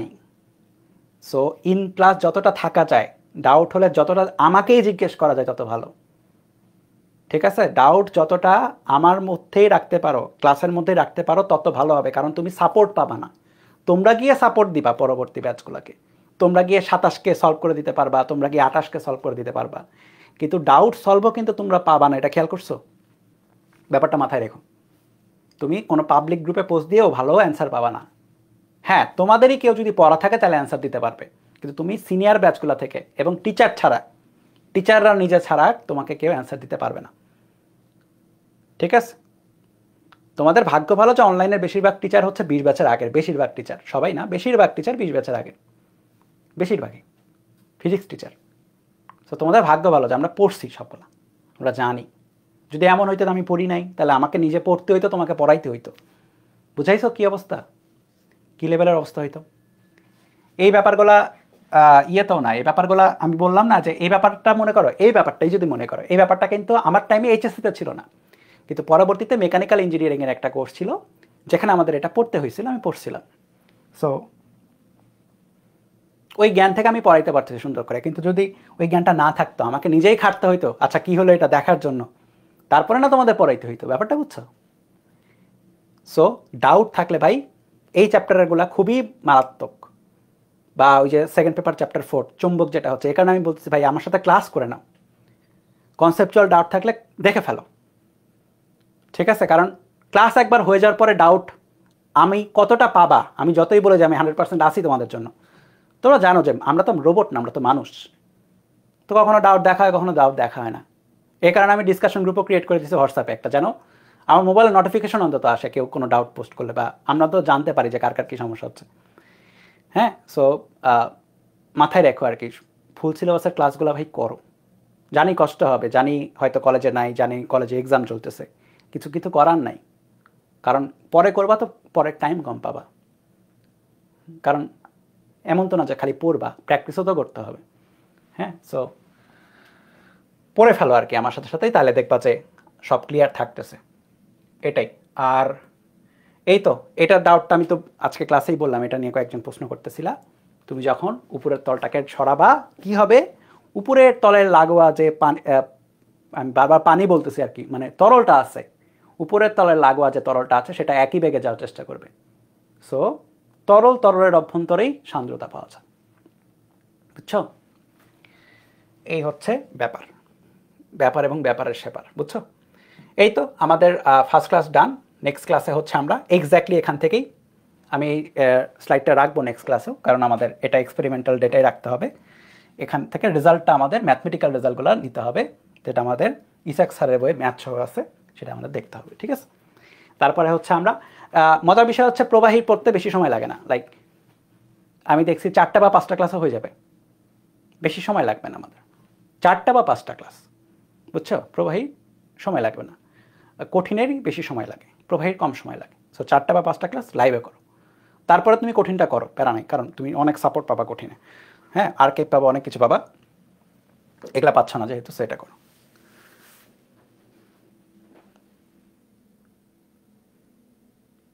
ওকে, ঠিক আছে, থ্যাংক ইউ। তাহলে কালকে ডাউট সেশন তো আছেই, অবশ্যই কালকে দেখবা রুটিনে ডাউট সেশন লেখা আছে, কালকে এক্সামও আছে ক্লাসের শুরুতে।